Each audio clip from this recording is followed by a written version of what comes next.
Thank you. So welcome to the meeting of the Children and Young People Scrutiny Committee. The agenda paper and other relevant information for this meeting are available for public viewing on the Herefordshire Council website. The Council is streaming this meeting live on the Herefordshire Council YouTube channel and also making a recording. The recording will be available via the Council's website shortly after the meeting has concluded. Other attendees are permitted to film, photograph and record our public meeting, provided that it does not interrupt the business of the meeting. If you do not wish to be filmed or photographed, please identify yourself so that anyone who intends to record the meeting can be made aware. Thank you. There's somebody in members of the public. To ensure that recording quality is maintained, could members speak as clearly as possible and keep background noise to a minimum, and ensure that mobile phones and other devices are turned to silent. So we have various people joining us remotely today, including Councillor Liz Harvey. So I'll ask them please to confirm that they can hear us and check that we can speak. We can hear them. Thank you. Councillor Harvey. Yes, Chair. Thank you. I can see and hear you. And can I please present my apologies in advance for needing to leave the meeting at 3:45 if it hasn't finished by then. Okay, that's great. Thank you and welcome back. Thank you. We will also have Julia Stevens. Julia, would you just like to introduce yourself and just so we can hear you, that you can hear us? Hi there. Yes, thank you. I'm Julia Stevens and I'm representing Public Health and the 0 to 19 Public Health Nursing Service. That's great. Thank you very much. I can't actually see any other online participants. If there's anybody there, could you let us know, please? Doesn't look like it. Thank you. Also in attendance, we have various officers and from across the partnership, and I think possibly it would just be better to, if you just introduced yourselves quickly from the end, and that would be helpful. Thank you. Good morning, everyone. Superintendent Helen Wayne from West Council Police. Kevin Ponton, independent chair and chair of the Adult Safe Company Board. Mr. White, operational lead for Public Health Nursing Service, Wye Valley and Aikens Trust. Nicola Turby, Head of Service for Early Help. Good afternoon, everyone. Victoria Gibbs, Service Director, Early Help, Health Insurance and Partnerships. Good afternoon, I'm Darryl Freeman, Director of Children's Service. Good afternoon, everybody. Councillor Ivan Powell, I'm the Cabinet Member for Children and Young People. And apologies, I will have to leave at 4 as I've got an appointment. Thank you. Good afternoon, my name is Gail Hancock and I'm the Service Director for Improvement in Children's Services. Good afternoon, everybody. I'm Liz Farr. I'm Director for Education, Learning and Skills. Thank you and welcome everyone. And we also have our committee here, and probably a good idea if you just quickly introduce yourselves. And also we've got Councillor Cornthwaite, who's standing in with Councillor Williams. Is that correct? Yes. Thank you. Councillor Robert Highfield, Castle Ward. Sam Prattley, representing the Diocese of Hereford and the 78 church schools that we have. Ben Proctor, College Board. Claire Davis from Yard West. And Jude Kenny, Property Ward. Great, thank you very much. I believe also it is actually Darren's birthday today, so happy birthday. Thank you very much. Have a lovely rest of your day. Pleasure to spend it with each of you.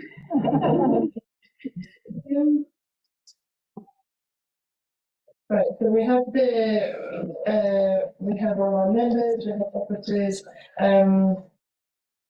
and they've all introduced themselves. We've also got the Democratic Services Support, which is provided by Daniel Webb and Simon Can, LP Rees-Greenos, and is that Joel Higgins? Joel Higgins. So, do we have any apologies for absence? Apart from Councillor Rob Williams, Apologies. No, we've got Councillor Cornthwaite who's standing in for Rob Williams. Do we have any declarations of interest by members in respect of items on the agenda? No? Thank you. Right, so the minutes, to approve and sign the minutes of the meeting held on the 18th of July 2023. Has anybody got any proposals for accuracy? Proposed corrections for accuracy? Yeah. Perhaps I misunderstand the way this is done, but in the list of those present, it only lists Councillor Peter Hamblin, who was standing in, and I was present, but I'm not listed here anywhere. I don't know if it's supposed to list all the committee members, is it? Yes, it should be. We'll correct that. Thank you. We'll make that amendment, and I know that also there was an amendment in terms of the public questions and the one public question that wasn't allowed, and that was reviewed and an answer was provided. But we will make sure that that amendment is made. Thank you for raising that point. Accepting that, can the minutes of the meeting on the 18th of July be agreed as the correct record, subject to that amendment about attending members, and I can sign those minutes. So is everybody happy for me to sign that? Mm-hmm. Yes. Thank you. Right. Have we received any written questions from the members of the public? We've 4 questions from members of the public, and they've been responses, and they've been published as a supplement to the agenda on the council website. Thank you. And do we have supplementary questions from Eddie Parkinson? We've 4 supplementary questions. Right, could we, so the supplementary question from Mr. Parkinson, do we have a response? Chair. Yes. Yes. Thank you. I'm just intrigued. I read through those questions, and one wasn't even for this committee, so I'm wondering why it was put on the agenda for this committee. I'm not sure which question. It said about adopting, but it's about adopting a policy to a different cabinet member altogether. Unless I read the wrong paper. I'll circulate by email. But the very first question wasn't even for this committee. I didn't pick that up, I have to say. Anyway. We don't hold the meeting up, but I'll circulate. Okay, if you could. If we could hear, please, the supplementary question from Mr. Parkinson. Thanks, Chair. I'll respond to that, if I could, please. So thanks to Mr. Parkinson for his original question and obviously his supplementary. Specifically, Mr. Parkinson was interested in the term significant, which was given in the original question. So for clarity, significant in the context of the question posed by Mr. Parkinson, which concerned members of staff who would be required to have a disclosure and barring service check. So significant refers to those members of staff who would have direct face-to-face contact with children. Many children's services colleagues do have indirect contact with families where an enhanced DBS check may not be required. Mr. Parkinson also specifically asked about whether numbers of hours worked was a factor in this process. That is not the case. The requirement for an enhanced DBS is written into all job descriptions for members of staff who are expected to have that direct face-to-face contact with children. Thank you. The next supplementary question is from Rachel Gallagher. Okay, thank you, Chair. I'll deal with that too, if I may, please. Again, thanks to Rachel Gallagher for her original question. This is a follow-up, as you've said. The original question concerned what Rachel referred to as a reunification policy for the council. So in response to the original question, we referenced our reunification practice guidance, and that forms part of the overall permanence policy for the council. Whilst the freedom of information request referred specifically to the reunification policy, we acknowledge that we should have referred specifically to that reunification practice guidance. So we would like to, and I would like to apologise for any misunderstanding that may have been caused by that. Children in Care have an independent review officer who chairs children looked after reviews where the care plan, including the plan for permanency, is considered. There is an established permanence panel which ensures that there is an appropriate permanence plan in place, and this includes children who are potentially suited to a plan of reunification. There is also a permanency champion in post who has a dedicated team of social workers, specifically focusing on the discharging of care orders and supporting children to go home to the care of their parents and or family members where this is in their best interest and is in line with their care plan. Thank you. It's a substantial answer. We've got a supplementary question from Hannah Curry as well. Thank you, Chair. Given the detail that we would like to provide in response to this, unlike the previous two answers, I don't feel I can do justice to this verbally, and we will provide a written response to that particular follow-up question. Thank you. Do we have any more supplementary questions? There is a fourth question. Does somebody have that? Oh yes, from Ms. Reid. Do you have a reply to that supplementary question? Yes, I do. Thank you to Ms. Reid for the follow-up. We do not yet as a council have a firm timeline to extend the use of family group conferences to children and families supported by early help. Our priority as we expand our service at this stage is to focus on children and families on the edge of care and for whom reunification is a possibility. We've spoken to our partners in Leeds and they've explained it did take them a number of years to get to the position that they are now in, and that is where family group conferences are being offered as widely as they are in Leeds. We are working closely with them to learn from their experience and obviously to try and speed up our expansion efforts. Our family group conference coordinators are independent of the case management as they are in Leeds, and at future service redesign expected early next year will further reinforce that position. Thank you, Councillor Powell. I think that is all for the public questions. Yeah, thank you. So moving on to agenda item 7, which is early help.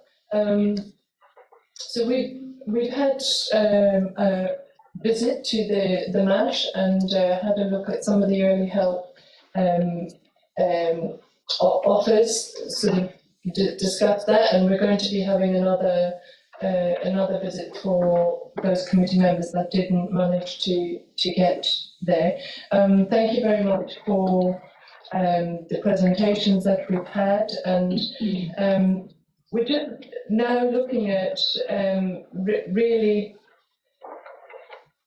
how early help. We've got a series of questions about early help in Herefordshire, and possibly the best thing is if we, because everybody's looked at the reports, if we actually go straight into the early help questions and looking at starting off with identification and the need of location of services.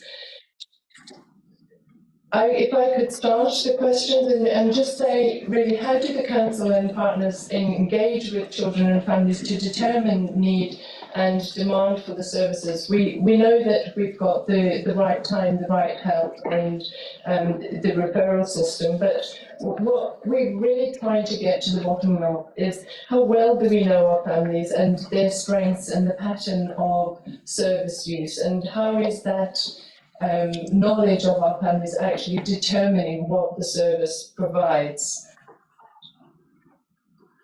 Thank you, Chair. I'll say a little bit to start and then hand over to Mr. Derby.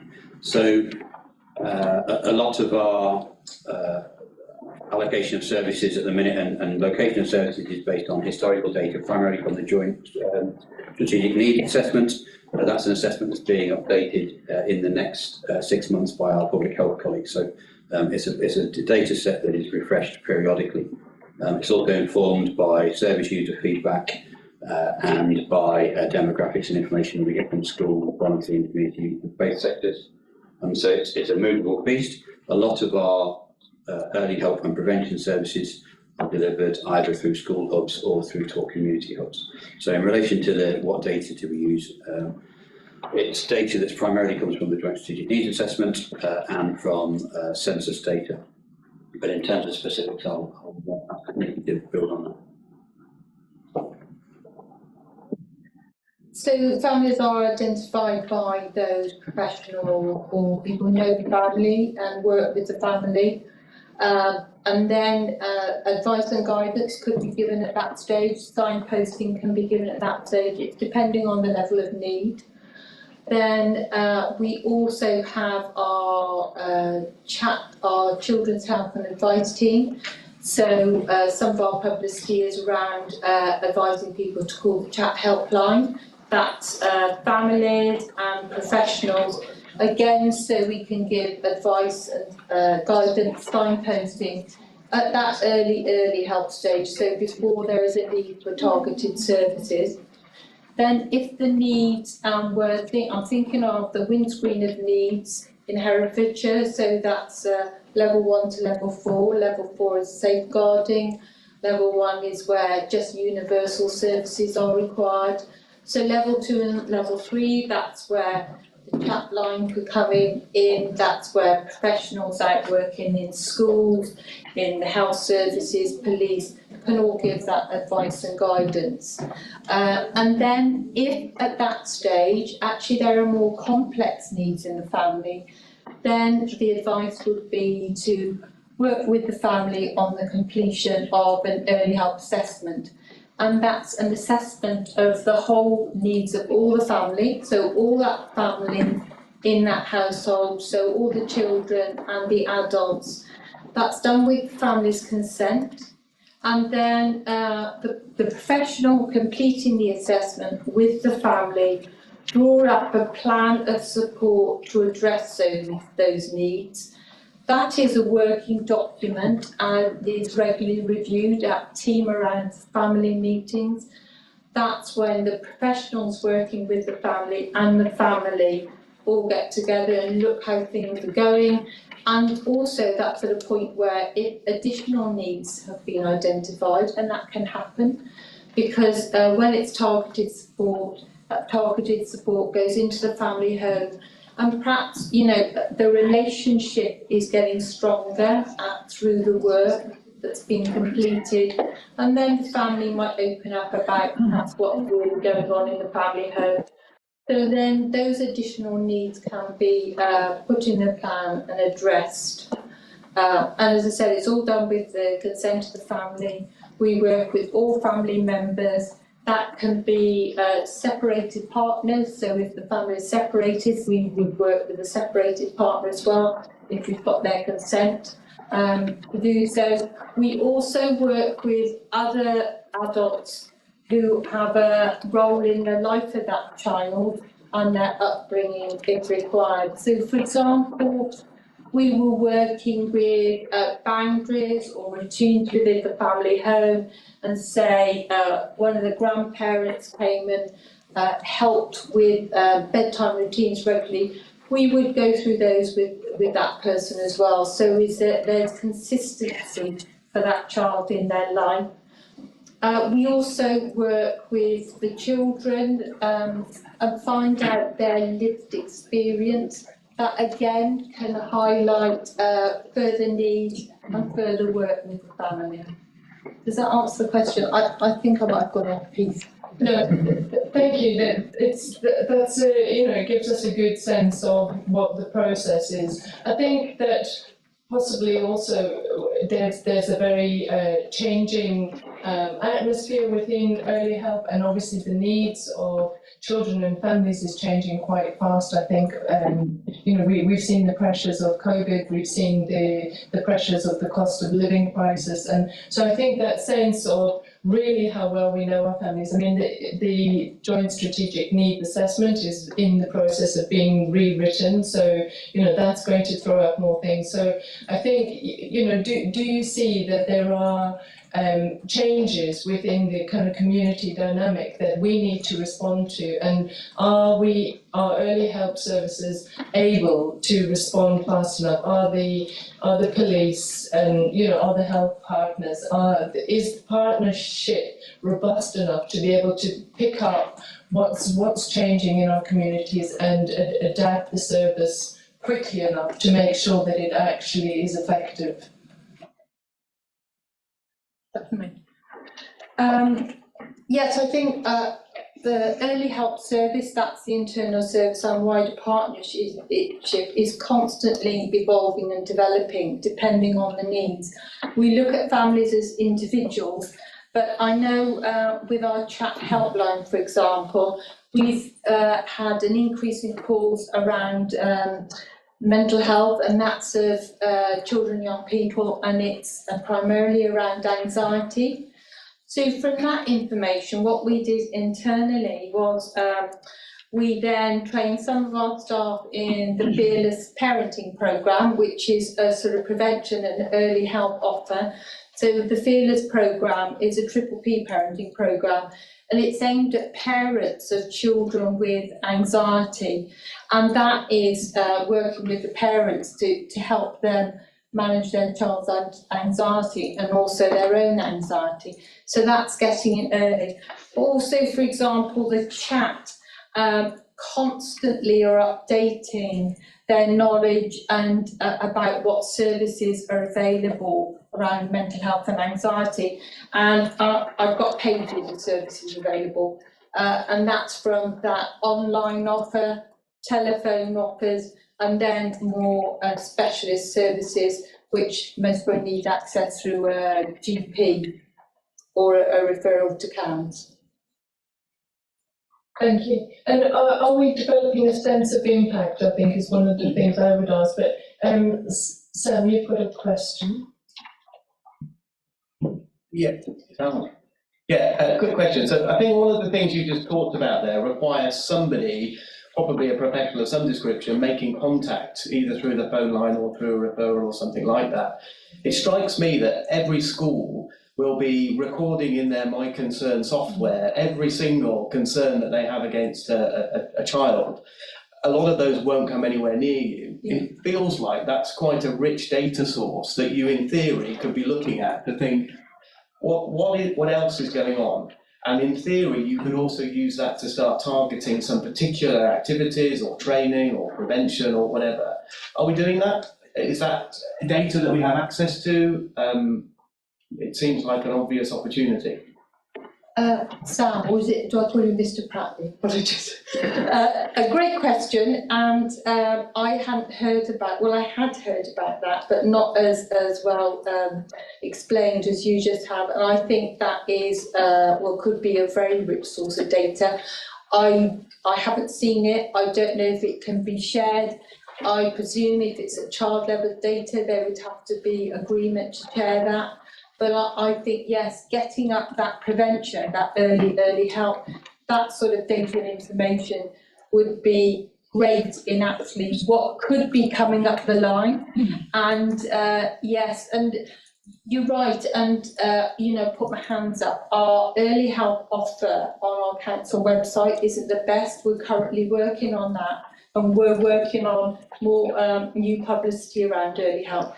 But it's really developing that self-help online. I think we can go back to leaflets and flyers now past COVID. So people know where to go to find out the answers if they don't know it themselves.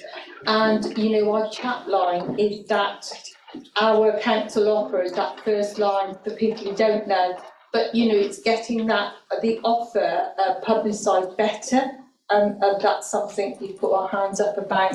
So people know where to go for that initial, that self-help. I think that's a bit, the self-help and our community groups through Talk Community. We've also got a programme to look at giving information training for our Talk Community colleagues, volunteers in Talk Community hubs, so they know the basics of where to go if they want that advice and guidance. It's getting upstream, so families don't need sort of the council early help targeted services. We want that knowledge out there, so they don't have to wait till they need targeted support. But thanks for pointing out that information. Thank you. I can see that there are various other people that want to ask questions, but yes, I think Liz may be able to help with the detailed question in relation to the Badly logo. Okay. Thank you. So just a bit more detail on that. Schools are required to keep records of concerns about children and also the timeliness of response to that and to picture build in some instances. You mentioned My Concern software. That's one way of tracking concerns electronically and is a common system purchased by schools to do that. There are a variety of other electronic systems that schools make use of, and there's nothing wrong in good old-fashioned paper recording still, according to Keeping Children Safe in Education. So they do track concerns, and sometimes that leads to referrals up to different agencies and so on, and sometimes that's just record keeping and pattern building. So in order to, it probably isn't appropriate to access that per se.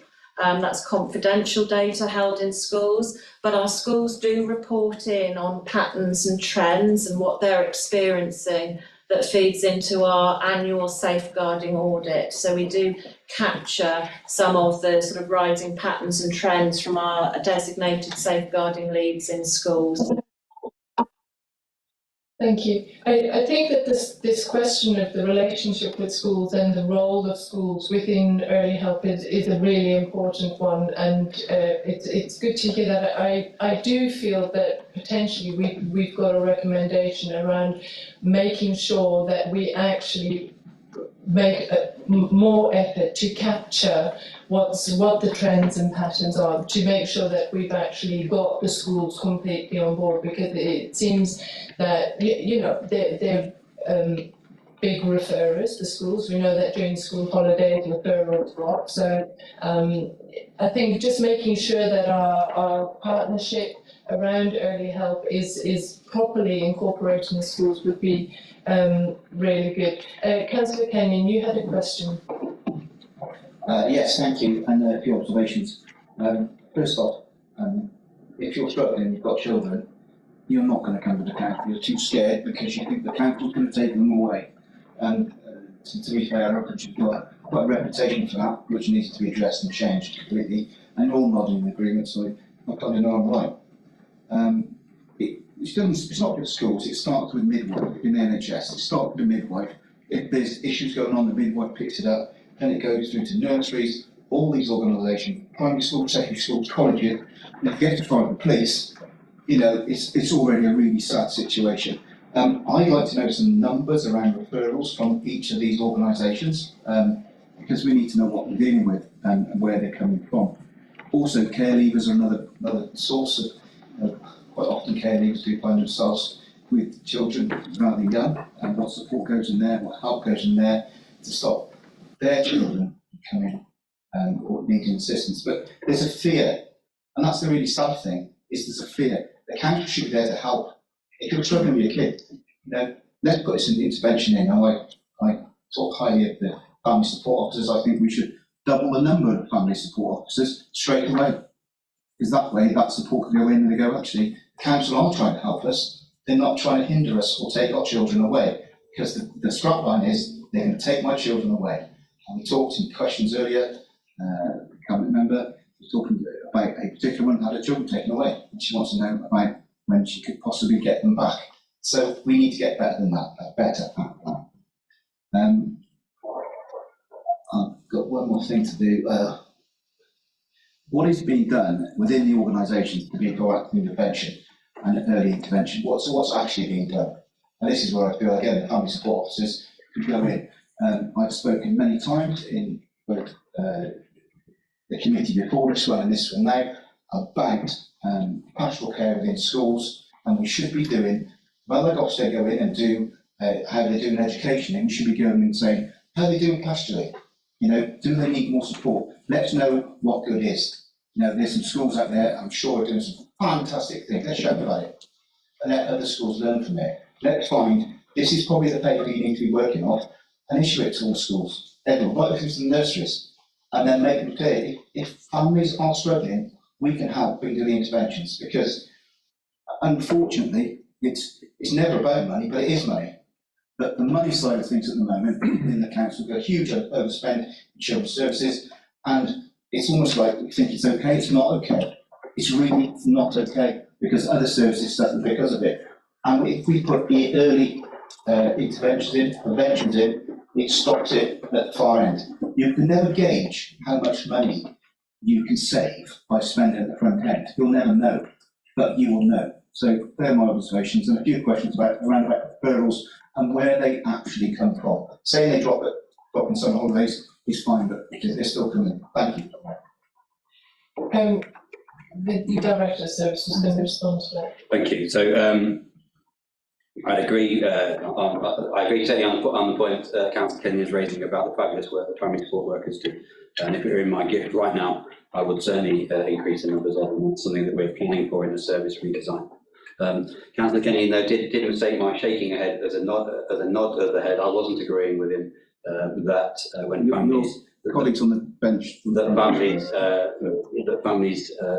old families don't trust us. Many families access those parenting support programs and the like. But I agree with Councillor Kenny. There are a number of families who don't trust us based on our history, and we need to build trust with those families through our actions and through rebuilding our image. I absolutely agree with that.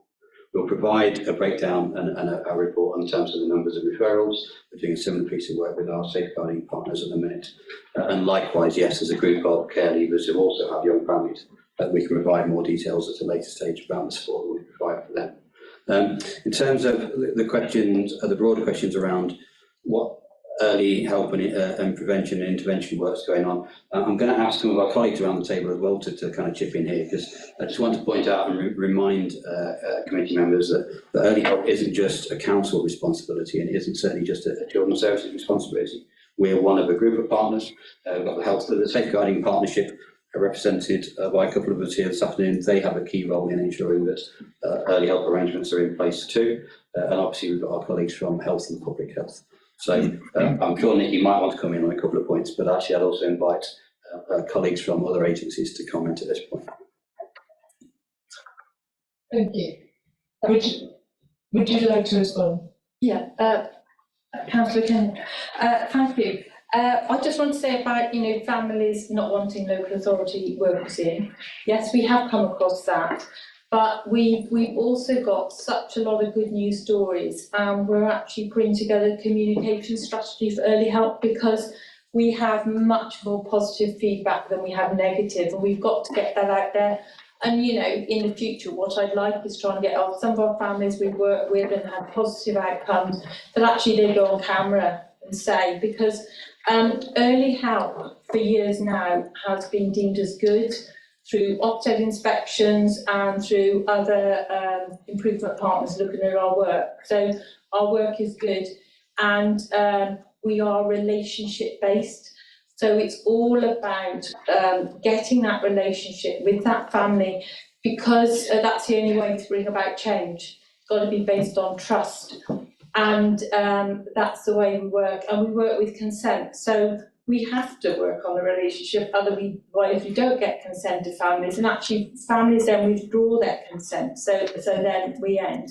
So I take your point, and you will see in the future that we will be trying to have positive messages of publicity every month, you know, in the paper or on our webpage and so on. So to try and build up that trust with early help workers.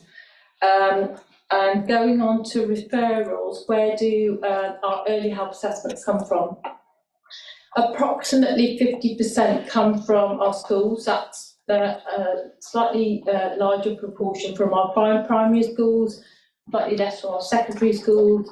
And then the biggest next proportion is families stepping down to social care. So there's no longer a safeguarding need, but there is still some challenges to work with at an early help level. That's where the next bit of our work comes from. Then our health colleagues, so our health visitors, school nurses, midwives, all identify families and complete early help assessments. And then there's a smattering from other partner agencies like CAMS. And then I think you mentioned what are we doing for our young parents. Well, during COVID, we had an Ofsted inspector linked to Herefordshire because they couldn't do inspections. And what he did was look at all our young family with a child 1 year and under, so who'd been born in COVID. And what he identified through that piece of work was that over 70% of our young parents had a range of additional needs around, or a range of areas where they could benefit from support. So from that piece of work, we got together with our colleagues, our health visitor colleagues, our midwifery colleagues, our colleagues from the national NCLP, the Young Parents National Community Learning Programme, and we drew up a programme called First Steps, and that was our preventative universal programme open to all parents to be 21 and under, and that has a really positive take-up. So we work with all those young parents, and we work with them from the referral comes in at 26 weeks with their consent. So it's consent based, they don't have to do it. And those young parents could be families who would just access universal services, right up to those families who might be within social care or going to be within social care. So that whole range, and we offer them a programme of evidence-based support, and health visitors, they go on the Health Visiting Plus programme. And we support them with underlying needs. For example, it could be around finance, housing, mental health issues, and we do all that, but also prepare them for the new arrival and support them through those first few weeks and going on up to the first birth of the baby. Then we also keep in contact with them, because what we really want them to support them is accessing nursery education funding at 2 years, if they're entitled. And in Herefordshire, we have a really good take-up of nursery education funding. It's over 80% against the national average of, I think, 72%, but I haven't got the figures here. But a really good take-up in Herefordshire. And I'm not, if I answer all your questions, sorry, when there's multiple, I get along. I tend to machine gun things a little, but you're kind of getting there. So we had other questions. Councillor Proctor, did you have a question? Did you want to ask a question? Were you? I have a broad question, going back a bit. Right. About okay. GSA. Does anybody want to ask a question just particular to this right now, Councillor Queensway? Mine's been withdrawn. Mine's been answered. So go ahead, Frank. Well, I think my early question has been answered, but I picked up on the use of chat lines where people can phone in, and wondered, well, who is actually going to use a chat line, because it's obviously not the children. So the first thing is that you've got, and you mentioned, that's how they come into the system, is through the child. And Also, you talked about where you've talked to several members of the family, and I wonder how many professionals are allocated to any one family, because if I went into a family and there were maybe 3 siblings, if one of the siblings had a problem, they might not want to share it in front of the other siblings. I wondered how, in practical terms, each sibling gets a voice and away from the other siblings. Okay, if I just say, so the chat team, Children's Help and Advice team, 50% of those calls come from families, and we do get calls from young people. You're absolutely right, we haven't had a child, sort of a primary age child leave the line, which is understandable. And I think, again, I can't remember all the questions, but the final one was around how we get the voice of each child. That is really important to our work. So every child is, we want to get every child's lived experience, because it will be different in families. So we would speak to children separately by themselves without their parents, absolutely, without their siblings. That's really, really important. And even babies can give their voice by their eye contact, what they're doing with their arms and legs, you know, are they engaged, are they not? So you can get, you know, toddler's voice, a baby's voice. And it could be we get their voice through pictures.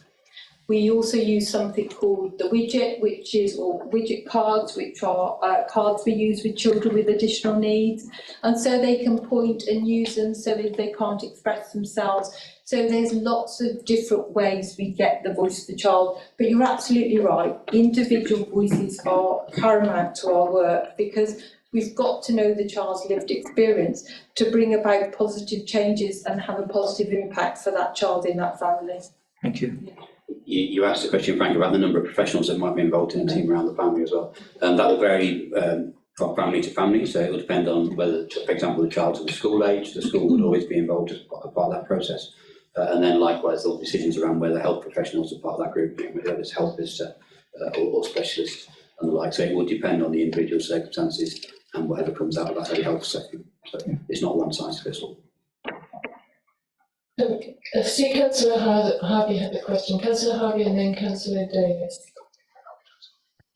Yes, thank you, Chair. Could I refer to page 29 of the agenda pack, paragraph 3?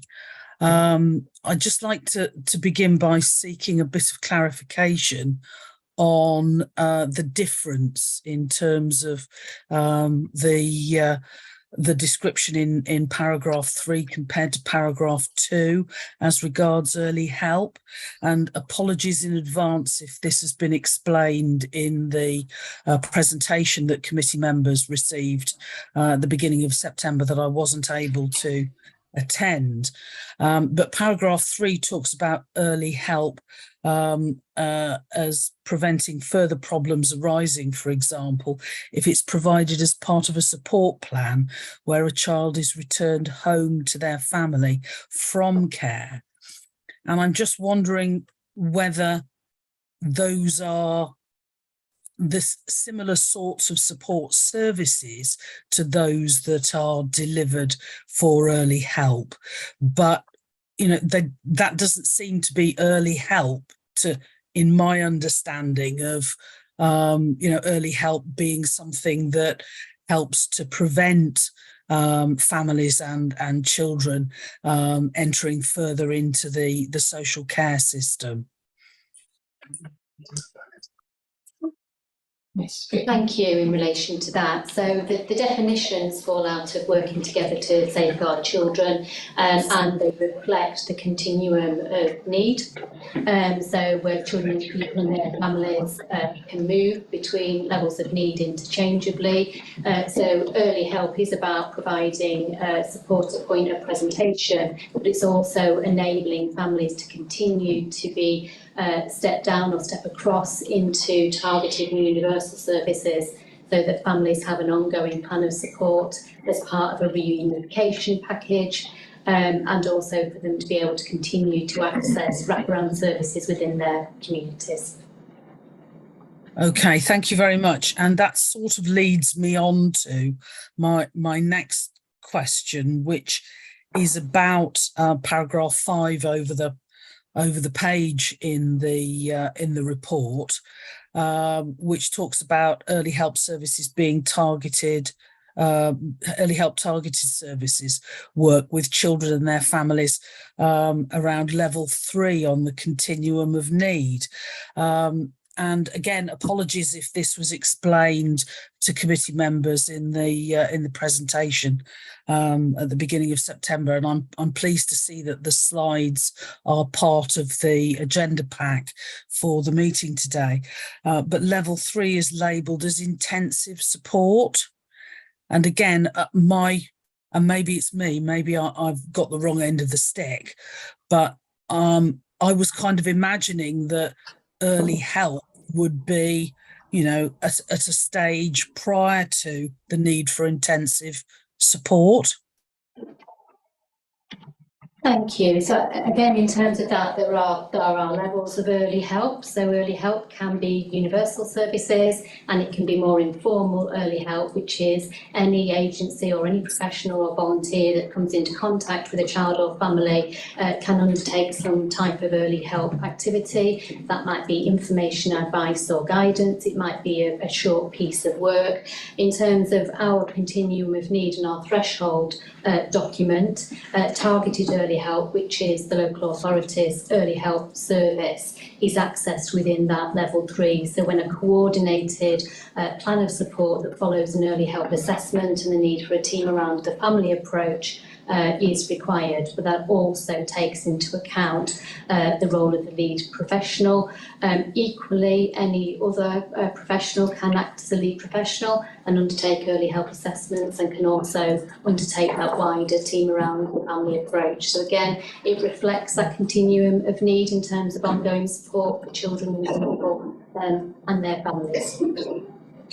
Okay, thank you, and thank you for mentioning specifically the involvement of professionals, because I think part of my my concern, which may be founded on a lack of understanding here, and it may be around us, you know, the term early in early help, that I worry if, as we're saying in the documents, that we are encouraging faith-based groups, volunteers, third sector organisations, charities to be part of the mix of early help providers, which is great. I worry if we have such a broad spectrum over which early help is, you know, covers what we do, that we don't pull those sorts of organisations out of their area of expertise, or we stress them by dragging them into areas that maybe are holes that are created by our inability to fill the need gap. And I just wonder how we manage that, how we understand what the early help is that might come from people picking up the phone and getting on the chat line, which, congratulations, by the way. I sort of toddled off to the website and thought, oh, well, I'll just see if I can find it, because I can never find things on our website. Well, people say, oh, it's on the website. And even when I use the search function, it's given some arcane description that makes it almost impossible to find. But 2 clicks and I was there, you know, intuitively went straight to the page, and one of the big yellow buttons at the top of the page was family support. And as soon as I went on that page, it was talking about the chat line, and that was really great. What I did notice, it was 9 until 5.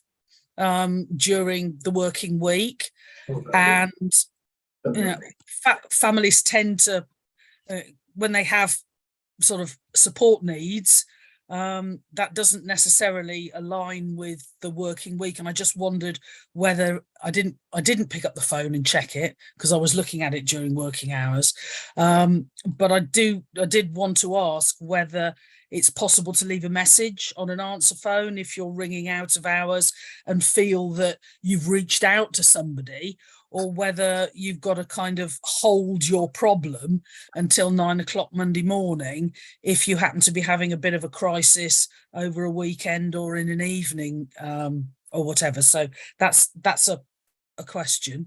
But back to the continuum, if we've got a spectrum of early help that goes across the need levels from sort of 1 into the 3 zone, is calling it early help a good way of describing it so that the public knows what it is? If it's a social care term that is understood by the professionals, how do we get across the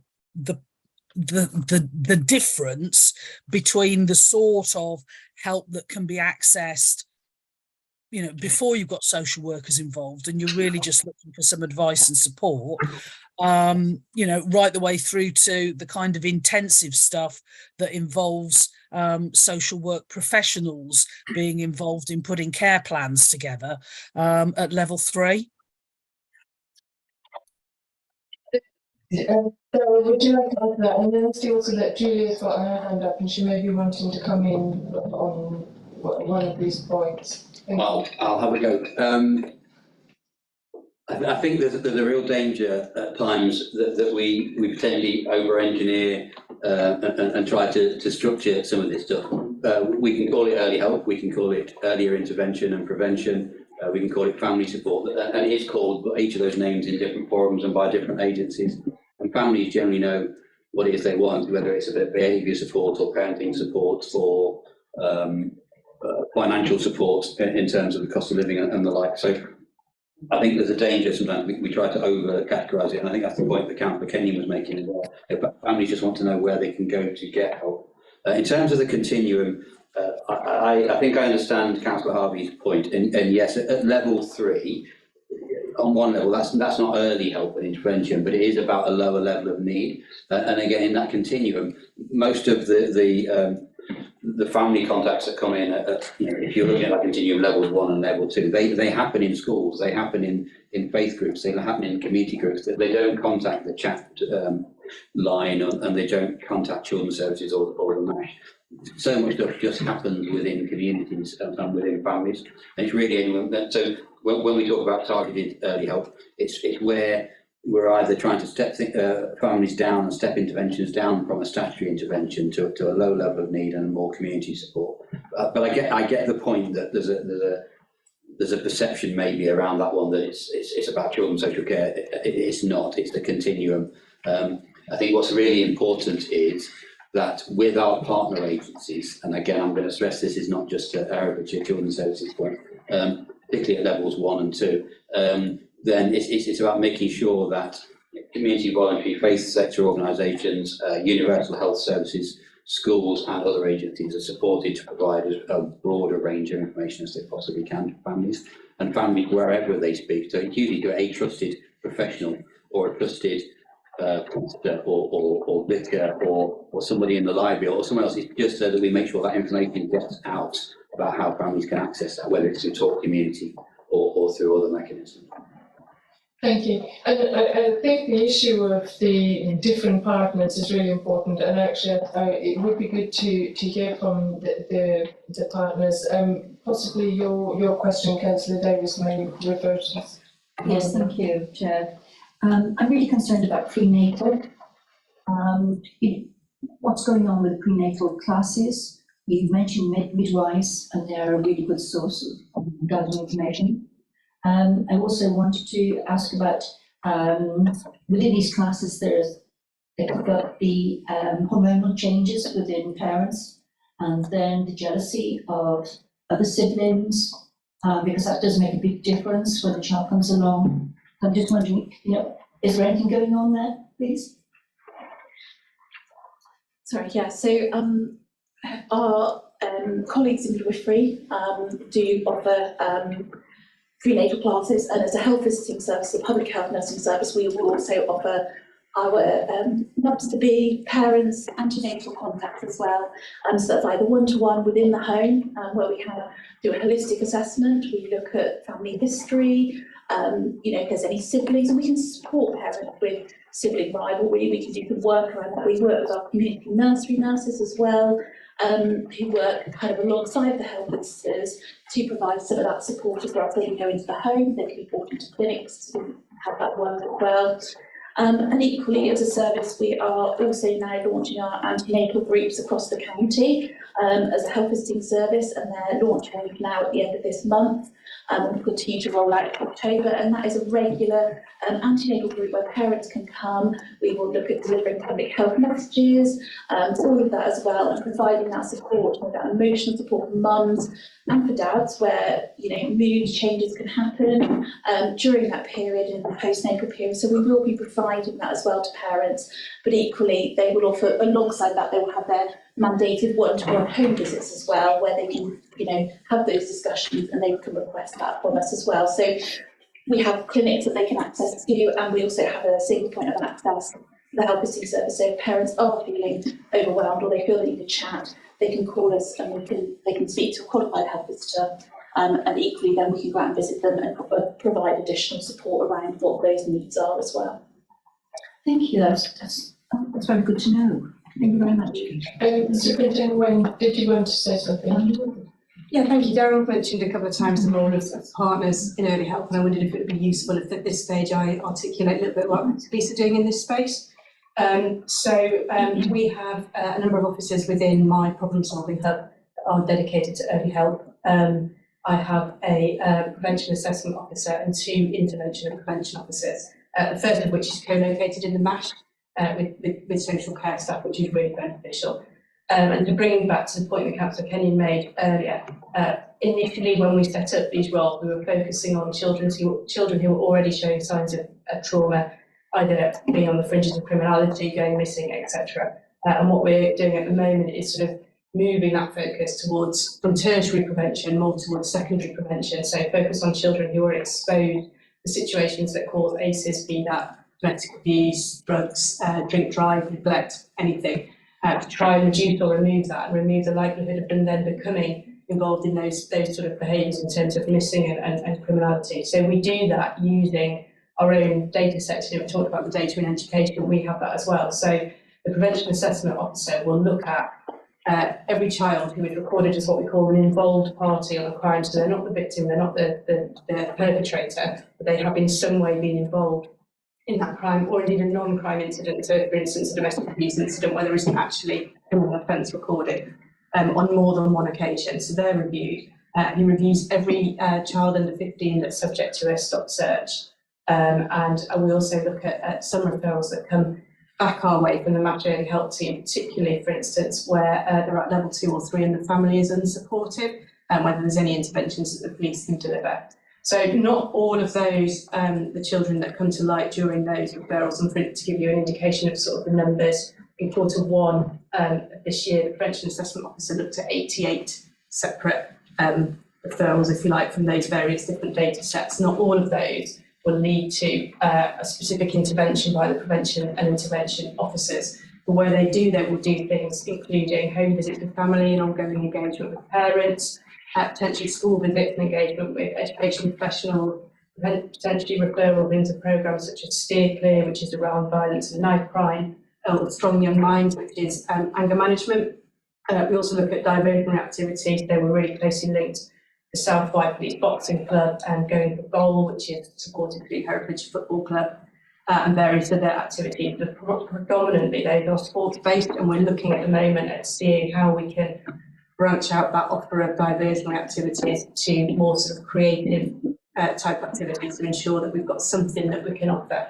And that offer is very much done in conjunction with the family and the child by the intervention and prevention officers as to what is the most suitable means of supporting and delivering that early help. Those are work is documented on what we call a problem-solving plan, so that we can see and assess at the outset and at the closure of that problem-solving plan, have we improved the situation for that family? Is the situation going to change, or has the situation become worse? Now, of the problem-solving plans that have closed in the last 2 quarters, thankfully not a single one has been closed with a worsened situation. So generally a positive picture from us, but hopefully that gives a bit of a flavour of what police and state partnership are doing in the early help space. Thank you. And I think the communication between the different partner, police and health and schools and the council, this is absolutely crucial, and that actually that you're all working from sort of with the same kind of data sets for analysis, etc. Councillor Proctor, did you have a question? Yes, this might be a slightly leftward turn, but this is the thing that's been in my head. So I'm not sure I understand how the partnership arranges things strategically based on things like the JSNA based on data. So I think we've heard how when kind of referrals come in, how services are arranged around that, but and maybe a way to answer this would be to think about the JSNA. There's going to be a revised JSNA in 6 months' time. So how will the council and its partners go about thinking about the changes that makes? How will different partners seek to change their services? How will we know where there are gaps?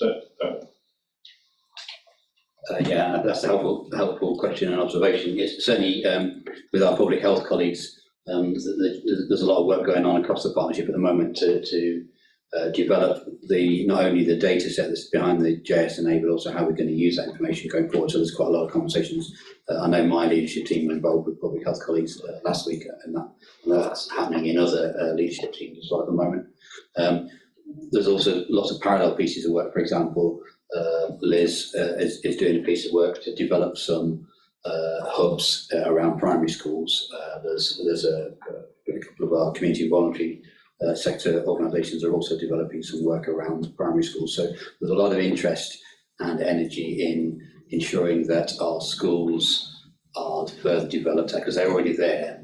They're working with those children day in, day out, and they're in the community. So it's an ongoing piece of work at the moment.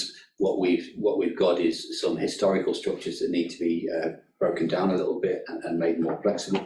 We need to make use of our primary schools particularly, but the our public health colleagues are particularly keen to engage with different partners around the room and the community and voluntary faith sectors to make sure that we're thinking, well, what might say?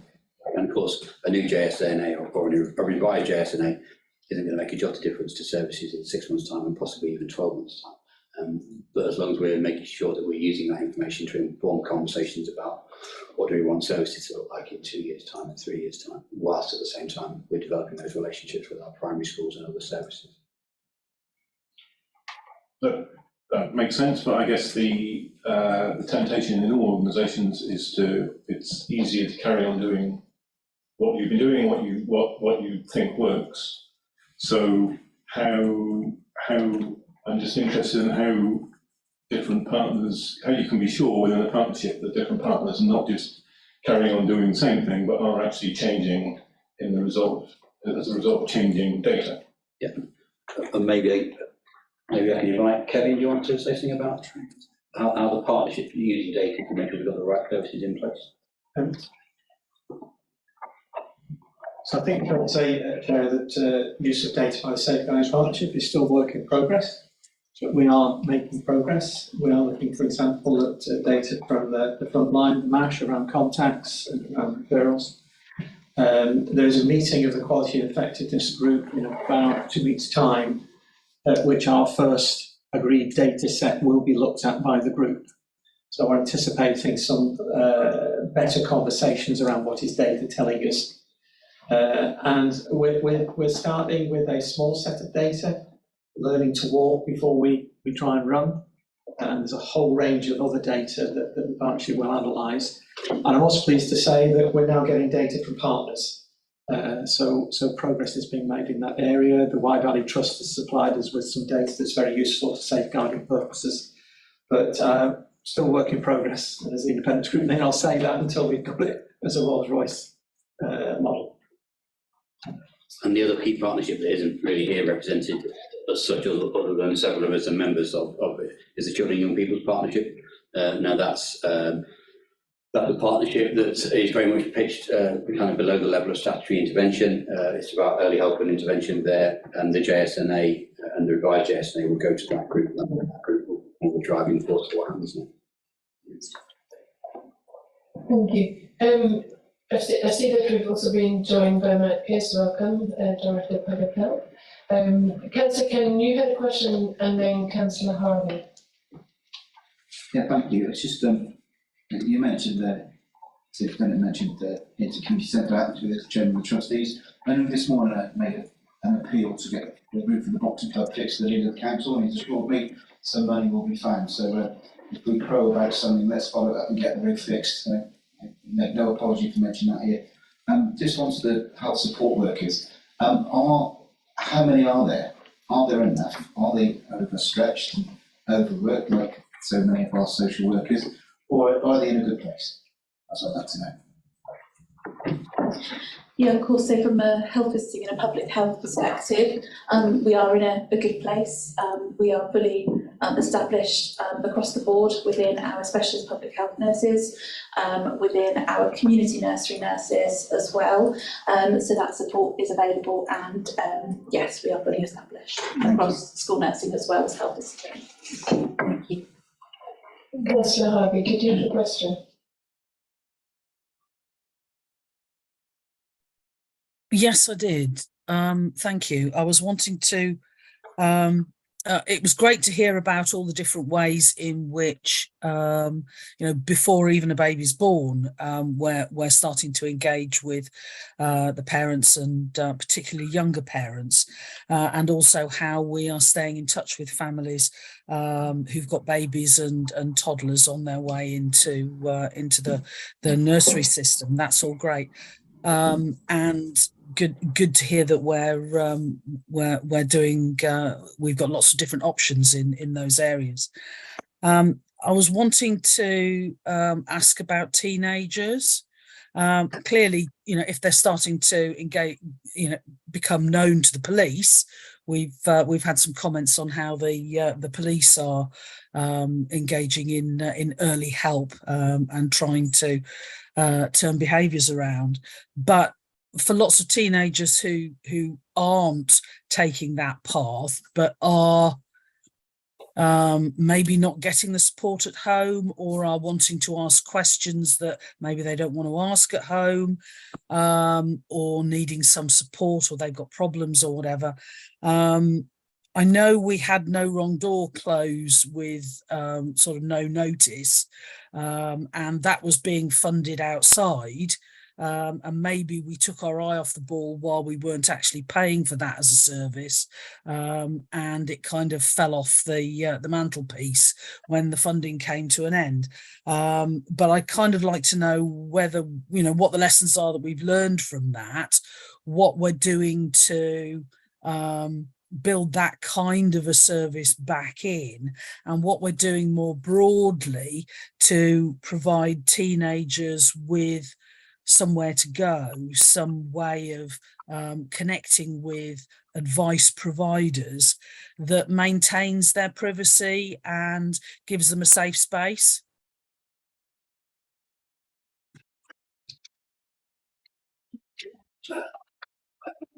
Everybody, anybody? Yeah, I don't know whether, Matt, whether you want to say anything about broader public health agenda and CYPP intentions?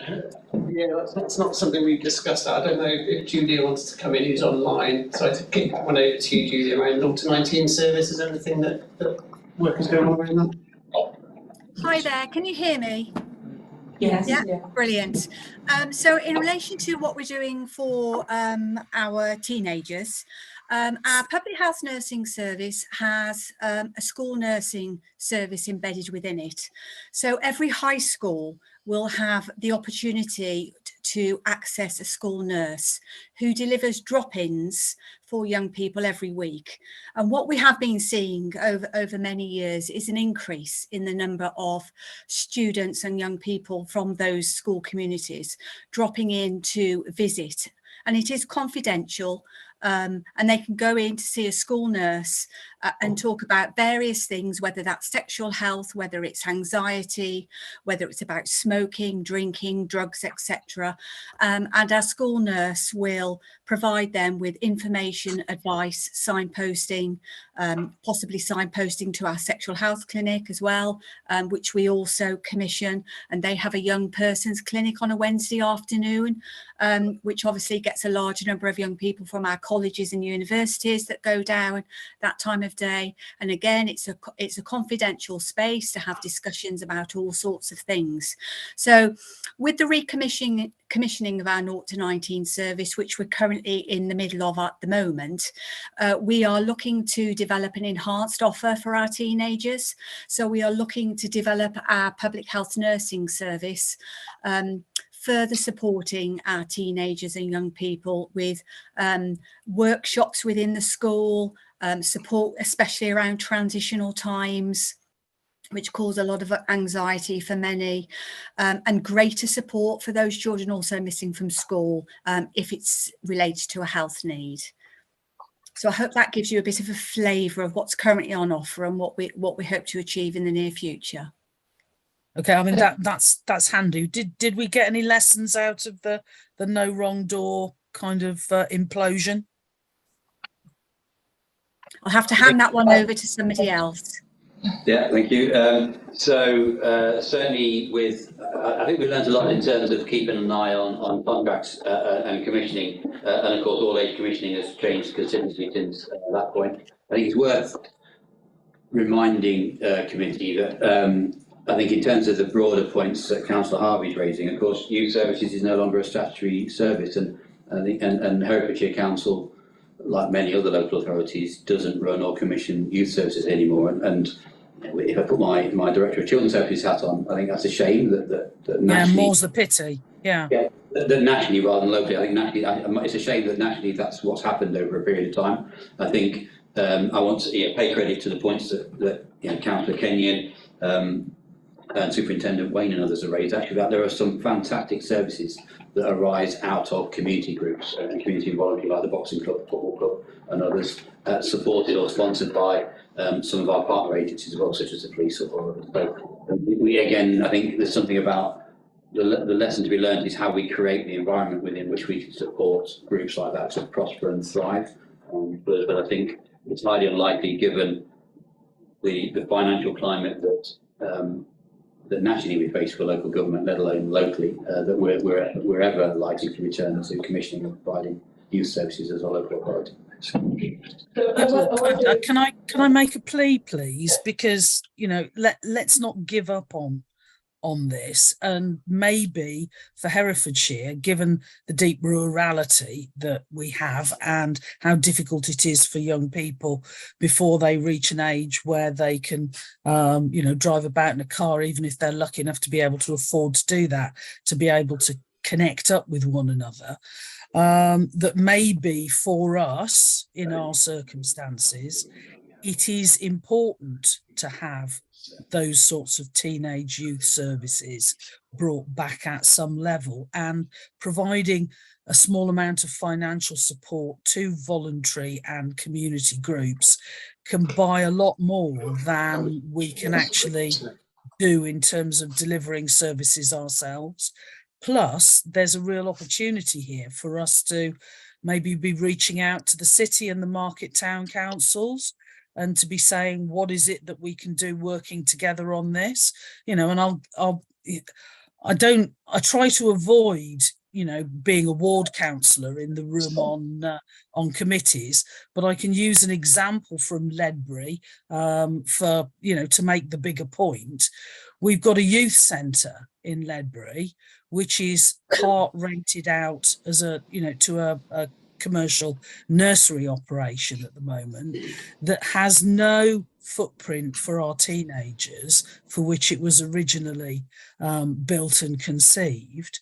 In Ross, they're actually funding youth worker by the town council. I believe the city has provided support to develop youth worker services, whether they're paying for that themselves or whether they're supporting other groups that are doing it. So the difference between actually having some physical real estate and maybe not be in a position to, you know, sort of fund heads and bodies and legs out of the county, it doesn't mean that working in partnership with the larger parish councils that we have couldn't actually bring about an improvement in youth provision over what we have now.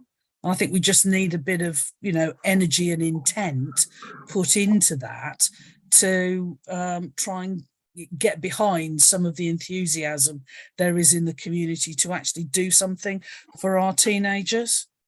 Thanks, Councillor Harvey. I think, Darryl, you've got a response to that, and I think also that possibly the community paradigm, which is one of the ways in which we're moving forward, will actually feed into this. You're absolutely right. Again, I find myself agreeing substantially with Councillor Harvey in the main, but I think also, you know, how funding is allocated going forward is absolutely a political decision. So that was something exactly that the full council will want to consider. I do think, and I agree with Councillor Harvey, that there's absolutely a role for town and parish councils and some of this in terms of supporting local initiatives and youth work in the county. And I'll certainly think with Matt Pearce, Director of Public Health, about how we might use the kind of the auspices and the influence of the Children and Young People's Partnership to possibly lend some weight to that in terms of supporting those initiatives. I think a little bit of coherence in a massively incoherent system has a disproportionate effect. If we actually provide some of that coherence and coordination, we can maybe get some buy-in from, you know, enough parish councils to maybe provide some locality services. Even remember the localities. So, Councillor Harvey, interestingly, one of the questions that arose from our line of questioning was also looking at the Children and Young People's survey, which actually flagged up a lot of issues about what young people are experiencing, and sort of low mental health scores was actually part of that. So I think that you know, the question is, how is the information we're getting from young people actually feeding into how the services are developed and how the partners are responding to that? So we've heard quite a lot from the council about how we're working with early help, and a lot of this is also about universal services, but it's also about how the partnership works together. And you know, are we looking at the information that we're getting? Is that being shared across the partnership? Is the partnership developing a response to that information? And are we going to see services develop from that? And how will we measure the impact of those services? And Matt, would you like to respond? Yeah, and apologies that I missed the first hour of the meeting, Chair. So Matt Pearce, Director of Public Health. I think that's a really good challenge, and we're actually going to repeat the Children and Young People survey later this autumn, so we can actually have some longitudinal data to actually see what the changes have been, for good or for worse. But you're absolutely right, we need to utilise that data in the right way, because people are sharing their experiences, their voice, and we need to act on that as local authority and our partners. So the Children and Young People Partnership, which has now been reconvened for 12 months, is that forum, I think, that actually has oversight of that data, share that information, and make sure we use that data to inform our strategic plans and our commissioning intentions. So that is very much what we want to do.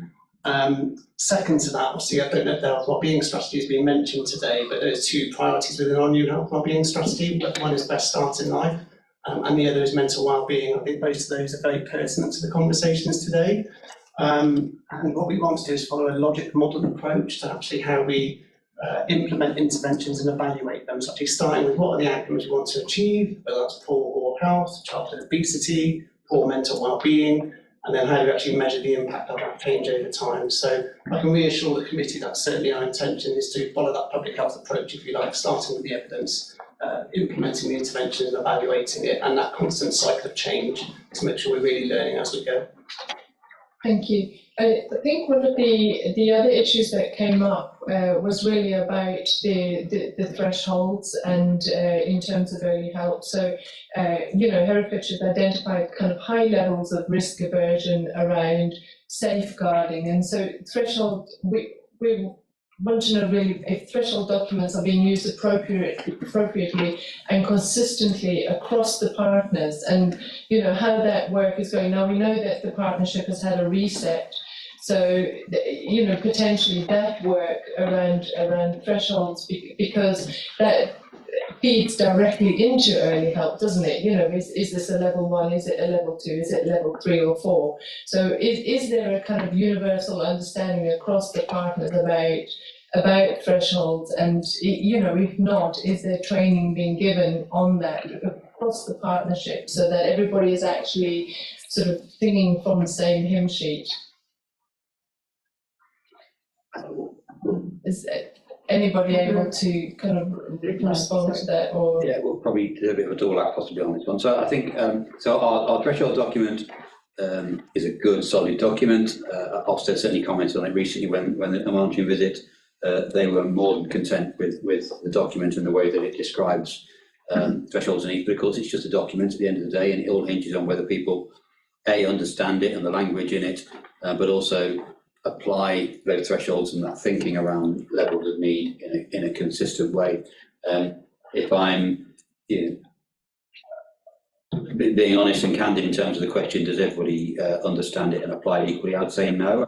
It's recognised by us as a safeguarding partnership, and it's the safeguarding partnership that owns the threshold document. I think there's more still to do. I think I've certainly publicly said in the past, in other forum, that my view is that we have a risk-averse partnership, and that means that for some families we escalate to a higher level of need. I don't see any evidence of that at those lower levels of intervention. It's primarily, for me, that's around levels where we're thinking about safeguarding and child protection. So I think by and large, agencies, families and others don't have a confusion around that lower level of need, and that I need family support, I need parenting support or behaviour support. We might call it different things, and they might access different services. But I don't think the risk averse, for me, certainly applies to early help or prevention at all. But there is certainly more that we recognise as a partnership we need to do to ensure that whether you work in a school, a voluntary group, a nursery or some other kind of setting, that you kind of know how to access services, how to have a conversation if you're really concerned about the child. And for example, the good news story that Nikki was telling us earlier on about introducing the chat line in January this year, and the phenomenal response that we've been having to that. Thank you. Councillor Davis and then Councillor Kenyon, did you have a question? Yeah. Ladies first. Maybe I've missed it. Have you mentioned anything about children's theatre? You talk about football and all sorts of activities, but in my past life I discovered that children can express themselves if they are pretending to be somebody else. And I just find that really been a good way to find out what's actually going on within their psyche. Did I miss that? No, I don't think we have mentioned children's theatre.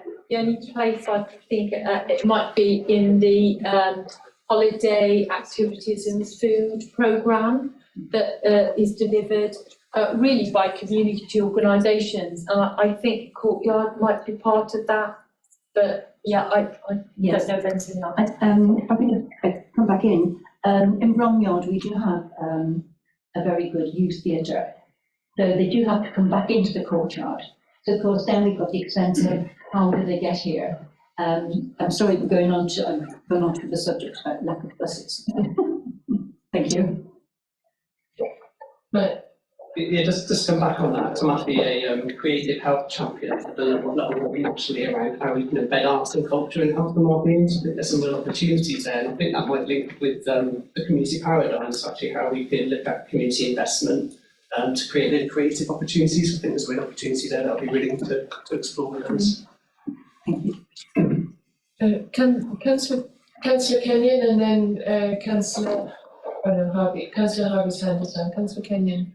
Thank you, Matt. Just first off, congratulations on the vision of your forefathers in supporting the cycle track. You will never know how much protection that will bring in, but well done. And I think they dipped into your pot again with the athletics track. So thank you. You know, budgets are there to be spent in any which way we can, and healthy body, healthy mind. So well done, your department, on that. A big tip from me. Now, I just want to ask. Now, I'm just going to do a scenario. I've got a young daughter. She's being cyberbullied. Who does she go to? Does she go to the school? Does she go to public health? Does she go to the council? Where does she go? Yeah, come to the parents to start off. So I'm a parent now. I'm now a concerned parent. My daughter doesn't want to go to school because she's been cyberbullied. Where do I go? Where's the first step? I don't know. And I'm within the organisation. Where do we go? Go to the police, and you know they do act as much as they can. But building and bullying is a difficult place to go. So should we have somewhere that people can go to? Should it be run by the council? Should we all chip in a few quid to make sure we've got people that can look into it and deal with it? So it's not the police's. It's not the councils, it's all of our, and take collective responsibility, and people know where they can go. Because some people don't like the police, a lot of people don't like the council, NHS champions, aren't you? But if it's collective sort of come together, what can we do to make it better?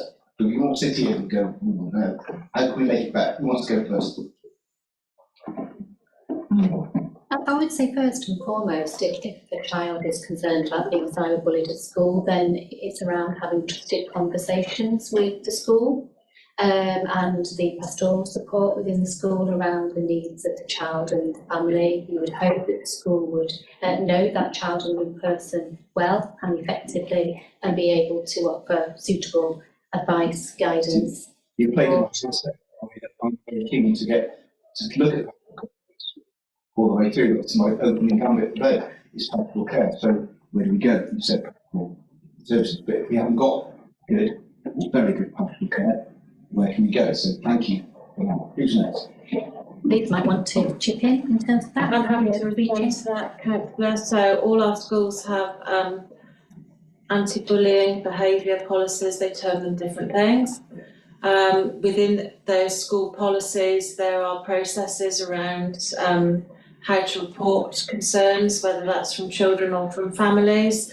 That includes an element, of course, of dealing with cyberbullying issues. And I know our schools are proactive in responding to those.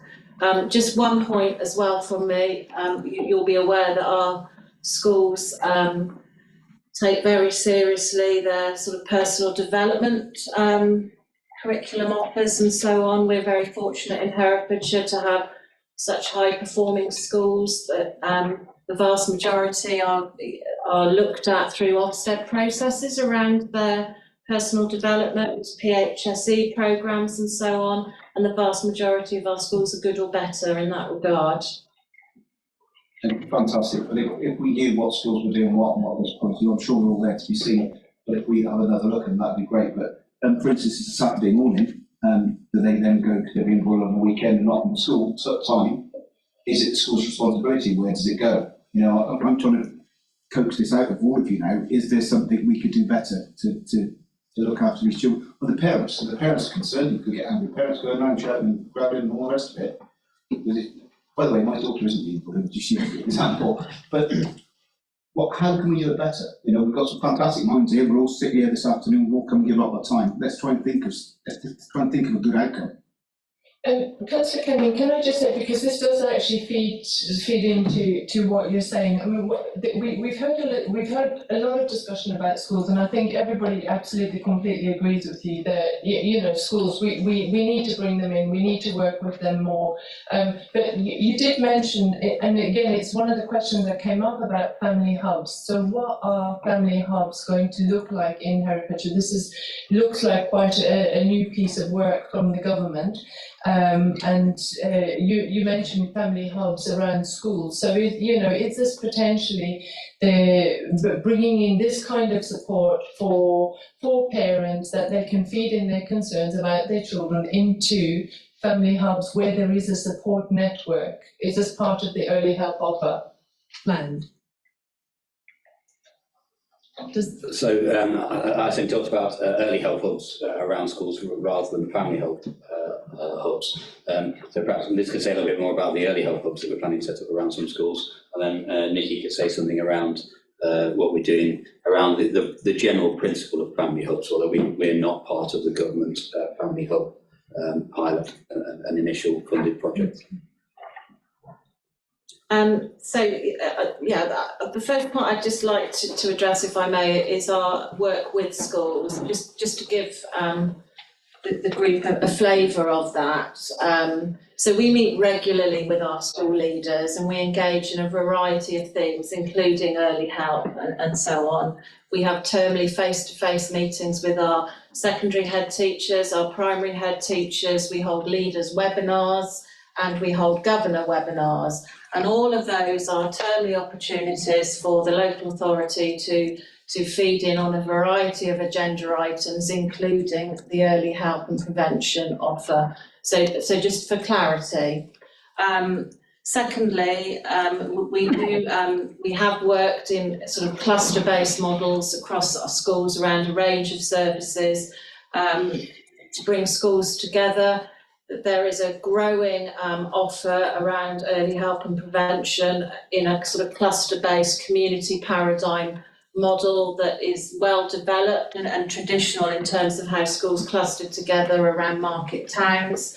We have made some initial visits to some of our larger market town schools, and it's very pleasing to see the rich early help and prevention offer that is quite well established, including from community and voluntary organisations working within schools. And we also know that our schools have sort of available community space around that hub and spoke model that we think we can develop further and perhaps with greater clarity as we move forward with our plans.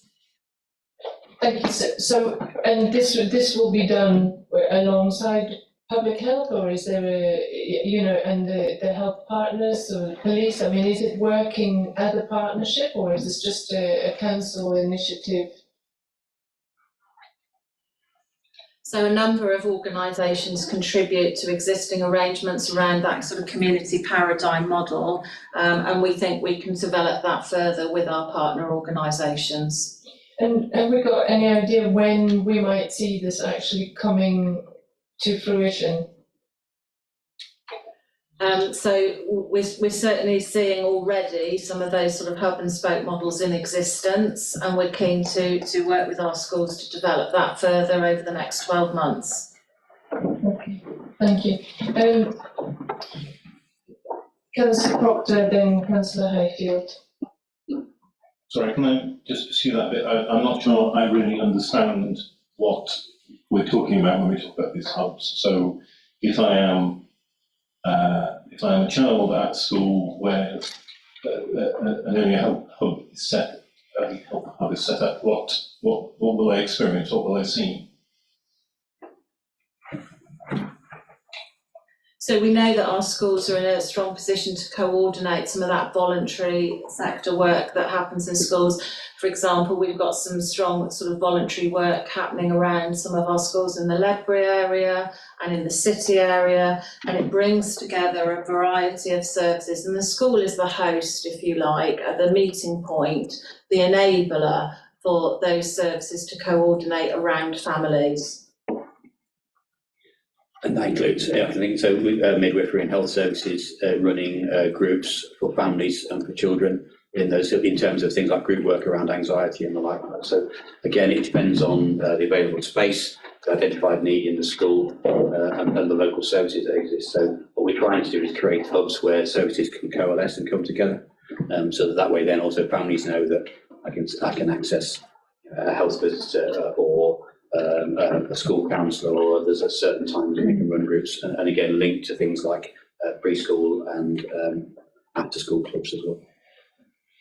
So will families and children be able to co-produce the service there? So Councillor Kenyon's question about anxiety around bullying, that those sorts of issues could be fed into the hub, and services can be kind of developed around that. Is that the idea? That's the idea and the aspiration. Again, it varies from school to school and service to service at the moment. But the advantage, again, with running or supporting services running through and from schools is also you have strong parent groups at the schools themselves. So you see a lot of the family and community involved in the services and channeling the services they want to see run there. Okay, thank you. Councillor Highfield, then Councillor Kenyon. Yes, I'm not sure that for me, Councillor Kenyon's question was answered.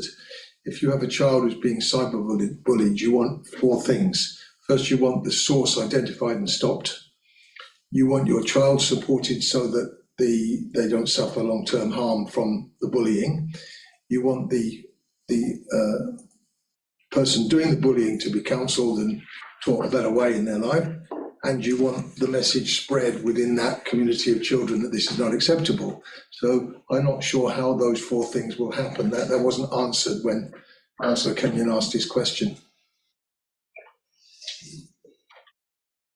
So I'll take that if you're happy. So as I mentioned, so schools have their anti-bullying policies and their procedures outlined. You'll be able to find those on the school websites. They are bespoke to the individual school. They usually identify key processes in how the school approach such incidents when they're reported, including how matters are investigated and children are supported, and that whole process is sort of written through those policies. And I would expect schools to take bullying matters, seriously, to be encouraging children to report and to tell to trusted adults in the school, and then a process around how those matters are dealt with. And usually that involves communicating very clearly with families and reporting back and ongoing monitoring of those situations in order to resolve those problems. Yes, that answers much of it, but is there, how do they go about identifying the source? Because they're often anonymous. The child may suspect, but they don't always know where this is coming from. So our school staff are highly skilled at, supporting children who report and understanding that. As a former head teacher and teacher in Herefordshire, I think there's an awful lot of pastoral support. We've got pastoral teams as well now in schools that deal with bullying in all its forms, and clearly, leadership teams that seek to eliminate bullying while accepting that, from time to time this happens. Many of our schools, just out of interest, also participate in the National Anti-Bullying Initiative and Week in schools to highlight to children that about the golden rule is always to tell. Schools also have a rigorous PHSE programme, so that's sort of personal and social education particularly, and follow a framework around that. And there are PHSE lessons from a very early age in primary school right through the school curriculum to support children in knowing what to do. Thank you. Kevin Colton. So from the safeguarding point of view, what you expect to be in place is the appropriate processes to deal with the level of concern. That would start with the school, and it would then escalate to the safeguarding lead of the school. We'll have the contacts into the wider system. So if there was a cyber issue, then that would be escalated into the MASH, where there are police contacts. If it's a serious issue, then there would be attempts to make the source. It all depends on the information we've got for each case. And exactly so there's a lot of responsibility on schools, but a lot of checks and balances we do. They're all got to comply with keeping children safe in education. It's a pretty comprehensive set of guidance of what a school must do. There's a section 175 audit done by school, there's a section which is asking schools to self-evaluate themselves against their implementation of keeping children safe in education. And it's a very wide brief now. That's not just about abuse as such, it's also about bullying and so on. And in fact, my impression at the moment is actually the relationships and that work is strong in the Herefordshire schools. And in November, at the Safeguarding Board, we are asking Liz and her team to make a presentation to the Safeguarding Board as we seek our assurance that a child in the situation you described would be helped, would be supported in the way we've described. So I think, you know, I would say there's a need perhaps to get the baseline on some of these issues. Where is Herefordshire? You know, because I think I'm seeing quite a lot of good work being done in schools, early help, bullying, because there's lots of you can't say everyone. So just, you know, in my scrutiny role, that's the evidence I'm seeking to be able to reassure the public that actually Herefordshire schools are doing everything they can to combat bullying and keep children safe. Thank you. Matt, did you want to come in? Yeah, just quickly, I think it was to elaborate on my previous point. So one of the things we want to do in public health is introduce a kind of a healthy school standard or kind of toolkit for local schools. So actually, when we've done the children and young people survey, they will be informed about data and intelligence, such as those schools identify what is important for that school. In that time, it might be bullying, that actually might be something really prominent that they want to tackle. So what we want to do is provide them with the tools and the support to help them address that issue. It could be child abuse, it could be oral health, it could be an activity. But it's giving them the tools and support so they can actually tackle those challenges that are relevant to their schools. I think it just kind of helps to really provide a bit more holistic perspective. Yeah, thank you. And I think just while we're talking about that, you know, also the issue that came up through the young people survey was, especially for girls in high school and further education, the fear of sexual harassment, that the issues around consent and the issues around weight, actually, which seem to be sort of quite high concern to them. I'm very conscious about the time, and that I'd like to give everybody a 5-minute break as well. But I just wanted to just raise the issue of a wider partner in commissioning. So we know that we've got the various partners, but we know that we have commissioned partners as well, like Home Start and Venture. And I think one of the concerns that has been voiced is, have we got the balance right? Is there enough funding for the commissioning of the other services like Home Start and Venture? And you know, this is possibly something we might want to explore more. But we know that they're providing a valuable role within the early help structure. So I suppose the key question is there enough funding for these commissioned partners, or you know, is there a demand that they are asking? You know, they are seeing more demand, but there's not enough funding to commission extra support from them. Did you want to add something to that question, Jim, before it gets answered, or is it a different? Yeah, well, no, kind of the same lines. First off, you mentioned about the school hubs, which is going off the tangent slightly. Good luck with that.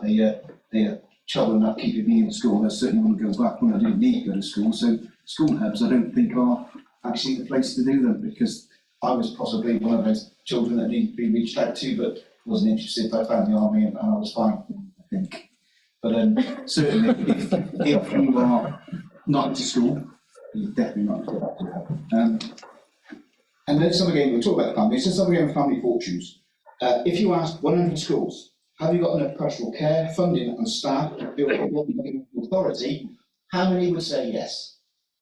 And that's what we're going to ask ourselves. So I know we've got things in place. I know we've got documents and these procedures and all that sort of stuff, but like Matt said, we don't know what base we're starting from. Sorry, it wasn't Matt, but we don't know what base it is. So we need to look into that. We need to find out where that base is and work from there. They might be doing a fantastic job, but you don't know what you don't know. You don't know what you know is going on outside what's reported. So we need to do some work in and around that and get a base and move on from that. And we can truly say, yes, we are doing it, or no, we're going backwards. Yeah, I'll leave it there. Thank you. Just in terms of the point about commissioning, which we do commission organisations to provide early help, but of course the all-age commissioning service leads on that in relation to a good number of services across the partnership in terms of positively impacting on children and people's outcomes. So I wonder whether we could provide that information at a later date, because there will be more commission services than just venture and home start. That would be really useful, and I think if everybody's agreed that we pick up on that, because it would, and this is possibly something we can look at again on commission services. Yeah, Ivan, did you say? Thanks, Chair. So I don't disagree with any of that. Just to add a note of caution, and that is this. So Councillor Kenyon mentioned right at the start about all of those agencies, sectors who are providing early help at the earliest opportunity and the lowest and most proportionate level. You can't, ex-cop by background, one of my jobs was preventing crime. We never managed to work out the trick how to identify how we prevented crime. So you can't measure how you prevent things. So let's not try too hard to do that. And I say that for this reason, that certainly within this role, but previously, I've spoken to many voluntary community faith organisations down the years. Jim's a great sponsor of the boxing club. Claire's mentioned theatres, and I know that she's also very passionate in her ward about scouting and guiding. Please don't try and count it, and don't try and capture it too hard. It's good that we have an understanding of it. It's really good as ward councillors that we have an understanding of it. But the experience of the voluntary and community sector is, once we as statutory services start to try and count it and start to try and capture it, what we then end up doing is we very positively engage with it because we perceive that we are trying to support it, but then we time up in knots in trying to commission it all. And we then end up with a very tight framework that doesn't meet all of their needs. So there's a word of caution about how much, in this case, early help we need to commission, and how much do we put our trust in school leaders, in ward councillors, in the leadership of all of those other organisations who will actually work it out together, and they kind of won't label it. They'll just get on and do it because they know instinctively it is the right thing for them to do for their communities and for their children and families. So we should try and count what we can count, but let's not overcomplicate it, particularly for our partners. And I think that what you're talking about comes back again to the community paradigm. Sure. That it is all going to come back to the community paradigm. The more squeezed services are, but at the same time, we really need to make sure that we've got, for early help, we've got good auditing processes, and that our quality assurance is robust, and that our impact is measured. And I think possibly. Yes, Ben, is your question around this as well? Yeah, well, carry on. Well, can I just cut on just to use an example, and like Councillor Harvey, I'm cautious about using a ward example. This is not a ward example, it's an Ivan example. I'm chairman of Hereford Rugby Club, with plenty of kids who hang around in the stand, not to play rugby because home is not a safe place to them, and it's somewhere that's lit in the dark evenings, and it's somewhere where they gather to be frank, to drink alcohol, which isn't good for them either. So we do our level best.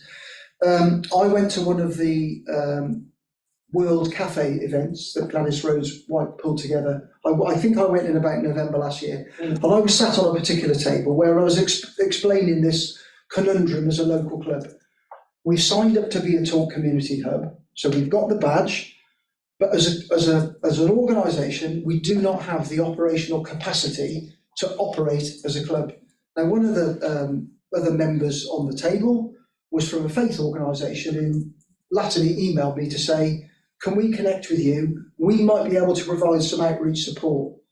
Now, I'll get on and do that as chairman of the rugby club, and hopefully that'll have some benefit for young people. We cannot expect the local authority to be picking up all of those loose ends and strings and pulling them and tying them all together in the middle. That would just be an unachievable task.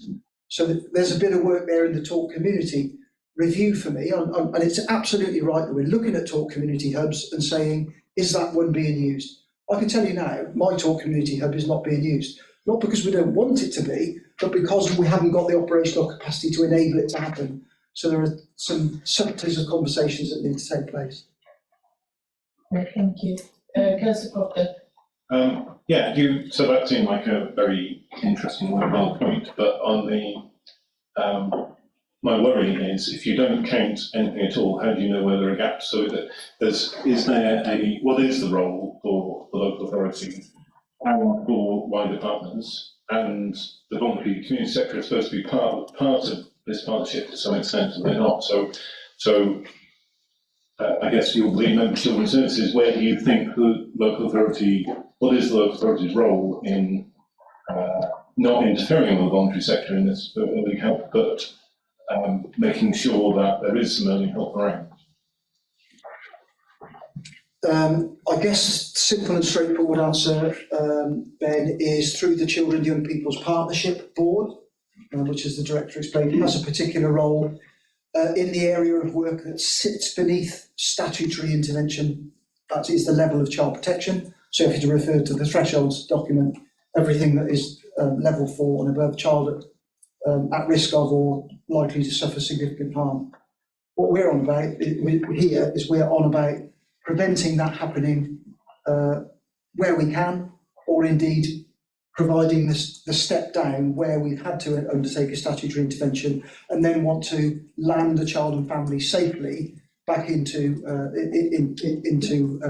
a less risky, where there is no significant harm. I'm not advocating we don't count things. What I'm suggesting is we don't work too hard to try and count everything. So I'm confident that through the local authority data, we have a good understanding of the targeted early help offer of the local authority. It is a conversation to be had with the Children Young People's Partnership colleagues about delivery of the early help offer across the partnership as distinct from the council. So there are some distinctions to be made. So yes, do some counting. I'm not suggesting for a second we don't do that, but what I am saying is where you get to a level where it kind of becomes difficult to count, don't try and count it, because that's when you start to overcomplicate issues. And we must put our faith and trust in voluntary and community sectors, schools and the like, who are based in our communities. They talk to our children and families every single day. They understand what's going on. They flex the need appropriately, and they don't. To be frank, they will tell you, please don't over-engineer us, because we are volunteers. We don't want loads and loads of paperwork and bureaucracy, because that will get in the way of us doing the doing. Hopefully that gives you some assurance. It does. Just how can we be assured as a county, not as an authority, that people aren't falling through the gaps there? Because and I'm not arguing that a local authority planned and managed service wouldn't have people fall into the gaps, but that's surely always got to be a question. And yeah, how do we try and make sure that people don't fall through the gaps? Can I just ask? And it's a really important point. And Sam, you've got a question you want to ask. Perhaps we can kind of combine the two. It might be around the same sort of issue, and then after that, if we can kind of pull this agenda item to a close, that would be great. Yeah, thank you. I was almost making the reverse point. So my concern is that we're so keen to have a planned and managed local authority service that there's then not enough money to provide a small amount of income to the voluntary community sector, who desperately don't want to be counted, but can use a tiny amount of money to achieve significantly more than if we plan a service internally and pay for it properly. And I guess my question is more about, do we, when we receive the £605,000 troubled families or supporting families grant, see first what do we do internally as a local authority, and then find a small amount for the voluntary and community sector, rather than flipping it on its head and thinking, imagine if we gave all this away, how much could they deliver? What risk does that present to us, and have we got that balance right? So I'm very definitely in the how do we give it all away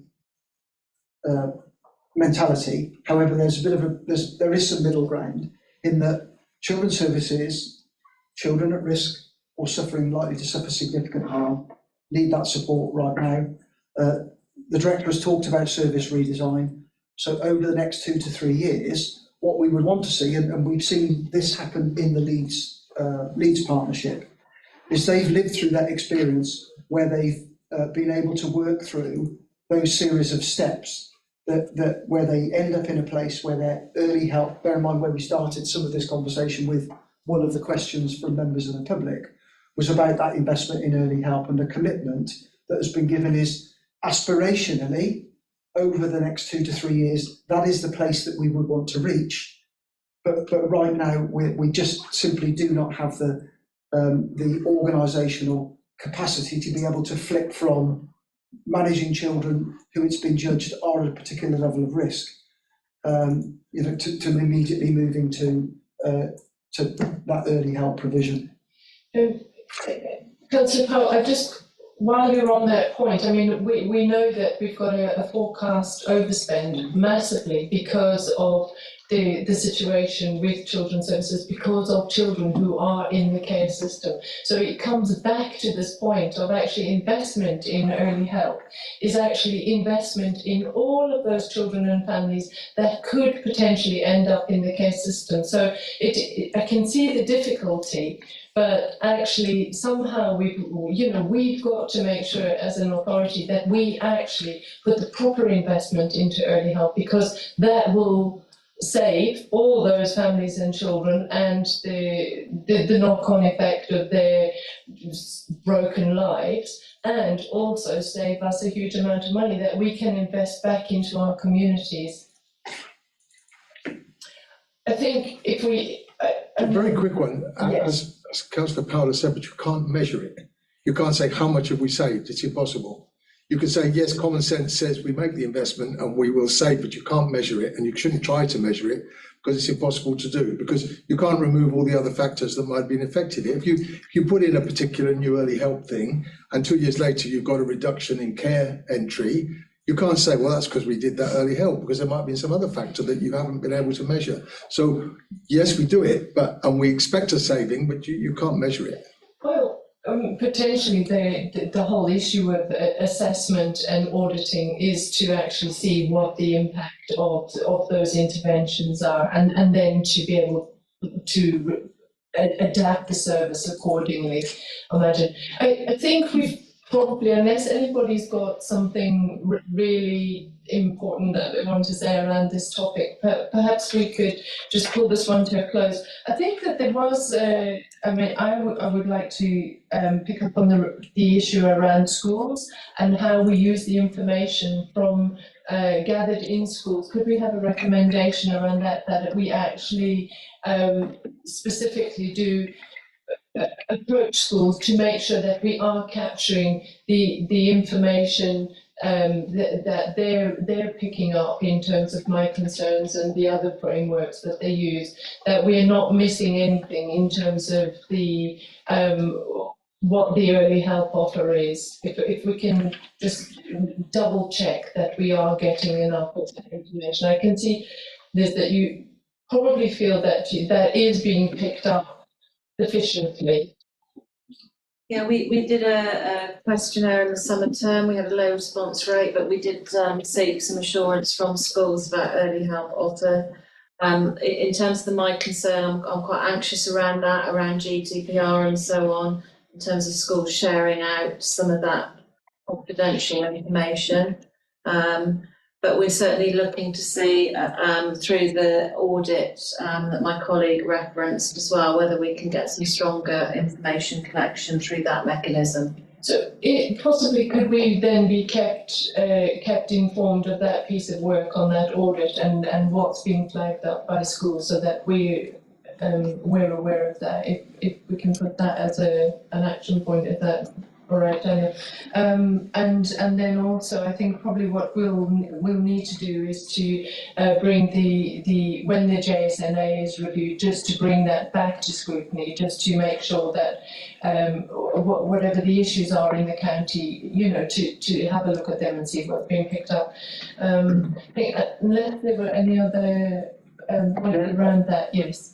Can I make just one final point on the Joint Strategic Needs Assessment, please? Just to flag up to elected members that Democratic Services are offering some training / awareness sessions on how, as elected members, we can effectively be using the JSNA. I would suggest that's an opportunity for those of us who aren't so familiar with it, that we ought to avail ourselves of, so that we can make sure that the discussions when we have them about the GSNA are elevated rather than ended up drilling down into the minutiae of detail, if that's okay. Okay, thank you.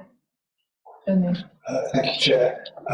Just to point out a lot to the committee members that the JSNA is currently under review, not just of the data that it contains, but its purpose and how it might meet those objectives. So that's currently in play.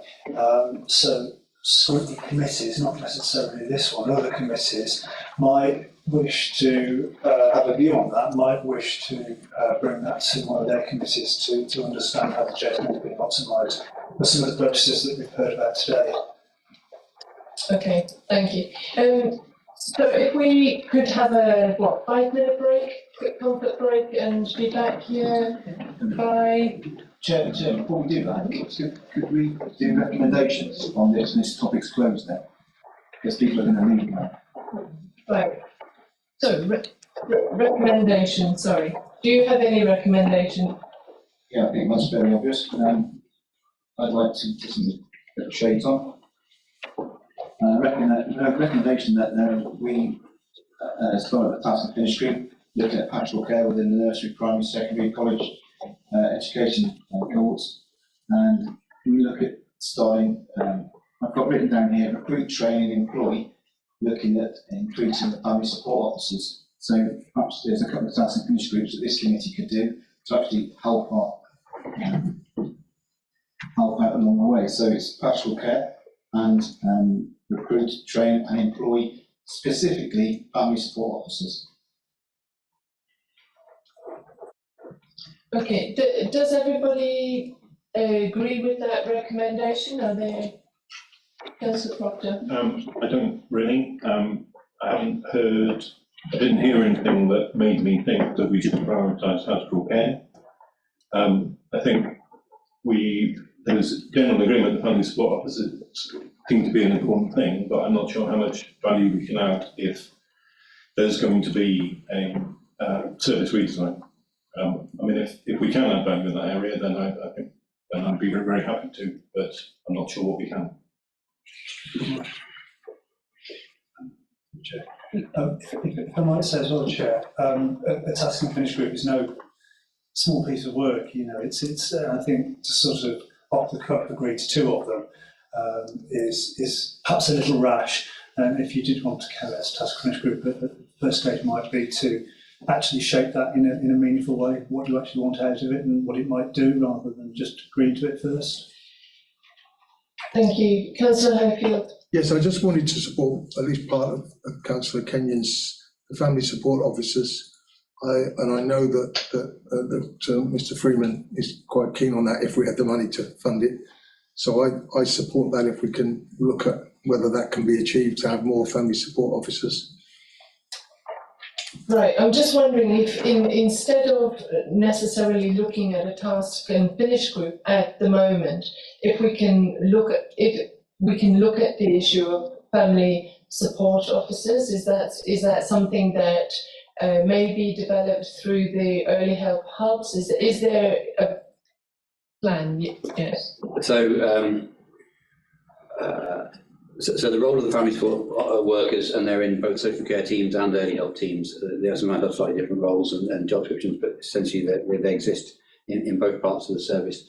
Obviously, how the service, how the directorate uses the budget that it's got is an operational decision. So in a slightly different and healthier place than it feels right now, I would like to deploy resources that are being used for the most vulnerable children. We've got child protection plans and looked after children further upstream in terms of early help and intervention. That's one of the focus of our service redesign proposals that we're working up at the moment. How much budget Children's Services has will be a matter for scrutiny and council in the next 6 months anyway, through the budget setting process, and that will be hotly debated, I'm absolutely sure. But certainly in terms of how resources are deployed at the moment, is obviously a conundrum and a challenge for my leadership team, and also then linked to political decisions that are made. I will, my advice to you as the Chief Officer is that a task and finish activity isn't going to add to that in terms of determining whether or not there are X number of primary support workers next year in the budget that I've got. But then there may be, rather than task and finish activities, there may be some specific items on the work plan that we can talk about what difference and what the impact of primary support workers are in different parts of the service. And also, Councillor Kenyon has been consistent in the 2 years or so that I've been around now in terms of demonstrating his impact, his interest and his passion on pastoral care. I know we've tried to touch on that in different agenda items in the past, but again, it may be that we can work with Councillor Kenyon to think about what specifically we might want to dig into, and then invite a school or two to come and showcase or do a workshop around that, as we have done in the past. But again, I'm with Councillor Fox to a degree. I'm not sure what a task and finish activity at this point with the Chief. But again, it's very much a school resource, so autonomous. Okay, thank you. Can I just comment on that? It's entirely up to the director of how they spend their money. But again, I'll budget back another bit: recruit, train, employ, and retain, because that's not what we're not doing, and that's the long-term problem. 2/3 of our budget goes on agency staff, and we're not doing anything about it. And if we don't start doing something about it, and quickly, they're never going to get this budget under control. So retain, recruit, train, employ, and retain family support officers, because they do a fantastic job, and it may alleviate the need to pay incentive, £5,000 incentive to get social workers to come here, because where does that stop? Worcester start paying 6, we'll pay 7. I don't believe that's the way forward to get people motivated, and in fact, I feel it demotivates the fantastic workforce of social workers we've already got, and someone comes in next year, and it's just got £5,000 to come here. So I don't feel the way it's going at the moment is the right way, and I'm trying to feel in another way of doing it differently. And I'm happy to talk in some detail on another occasion, because I'm conscious you want to finish this item down, on welcome and retention payments and our recruitment. Yeah, where Councillor Kenyon and I have absolutely agreed in the past, and I'd support the initiative again, is there I think there is a role for Children's Scrutiny in terms of a future task and finish activity around the broader topic of recruitment, retention, and the like, not just limited to family support work. Okay, so thank you. I think, Councillor Kenyon, would you be happy if we were to actually have a proper briefing around proper pastoral care in schools, if we can organise that, and then at that point, if we still feel that we're going to need to dive into this further in terms of the task and finish, then we can actually sort of discuss that at that point. Or do you want us to take a vote on the task and finish? Well, if you have to take a vote on it, I think it means it's not the right thing to do. But I'm quite happy with the schools officer just to have a little nose around, because I want to know more about it. Now, it doesn't have to include all the. I think on the broader thing, we have. You've had pre-meetings, the meetings, the briefings, and this and that, which takes up an awful lot of time of the officer who works with us on that. And perhaps it could be, some of that time could be worked in a better way, in and around, you're looking at problems. We should be a critical friend to, we're Scrutiny, we're a critical friend to the cabinet member and to the council. So we should be looking at these things, we should be having a look around. Okay. We should be seeing where we can add value. So one of the things I would like to recommend is that as we're going around and having a look at the different services within the kind of children's service, that we have a look at this, we organise a briefing, an information trip. I can't remember what we called it, but as we went to see how the MASH operates, and we'd like to go and have a look at how SEND operates, that we bring this item into that, so we actually understand how the service functions. Yeah, I get that, but it doesn't need to be too clunky. It can be lightfoot. Right, let's try and make it lightfoot then. Thank you. I just want to make the point that in terms of pastoral care in schools, that the responsibility of that sits with the governing body of the school and the trustees in the case of a trust, a multi-academy trust and so on. So in terms of that kind of direct responsibility, that's where that actually sits. If I might, I wanted to touch upon the work programme item later, but I'll just sort of raise it now. I think when we discussed our work programme last time, there were some suggestions around topics for schools that came from that, which I then discussed with Liz. And it became quickly apparent that I think that this committee could do with, in the first instance, a very initial briefing on exactly what our powers are in relations to schools. In other words, where everything sits within the education landscape, because I think it's a very rapidly moving area, and it's an area where the council's powers are being drained as we speak, and will continue to be drained. And so we're operating in a very different environment to even 5 or 6 years ago. So what I would suggest in the first instance is an initial briefing, perhaps with the Director of Education, to better understand that and understand those powers, and that might equip you to then start feeling a way around how that relationship works, and it might inform you a little better in terms of how we might make recommendations to support that going forward. I get that. The thing with it is it's not all schools, but if we know what good is, we can show what good is, and to the schools that aren't in the local authority, we can say this is good. Public schools aren't in the local authority. There's many other schools, you say academies. If we know what good is, we can show them and say, look, this is what we think is good. Do you want to use it? So we can do a really good piece of work, and all schools can look at it. So I kind of don't go that argument. Okay, so if we agree to have a briefing on schools, Liz. I'm just going to comment that that's exactly what the DFE do and share with our schools, is what good looks like in a multitude of arenas, regardless of status. There's plenty of work that goes on around strong practice, around behaviour guidance, for example, what behaviour policies, what good looks like, and the Department for Education, and we funnel that information out to our schools. But I do think the briefing, I'm very happy to lead on what our statutory powers are in terms of education. I think let's get a proper picture of this, because the school landscape has changed so much. Councillor Cornford. So I just wanted to pick up on the fact that yes, the schools are responsible for pastoral care, and I get that and would understand that from our past.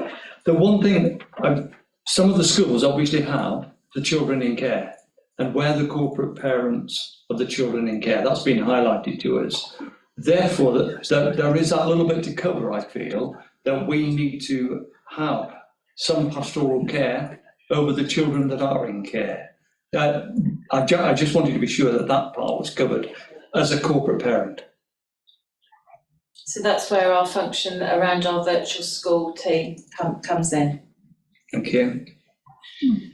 Okay, thank you. I think I'm going to wrap this up now. Daniel, can you just tell me what our recommendations are there, please? The two I've got listed so far are to propose to the committee are one that the council ensures that it makes full use of school information collection to plan and deliver early help support.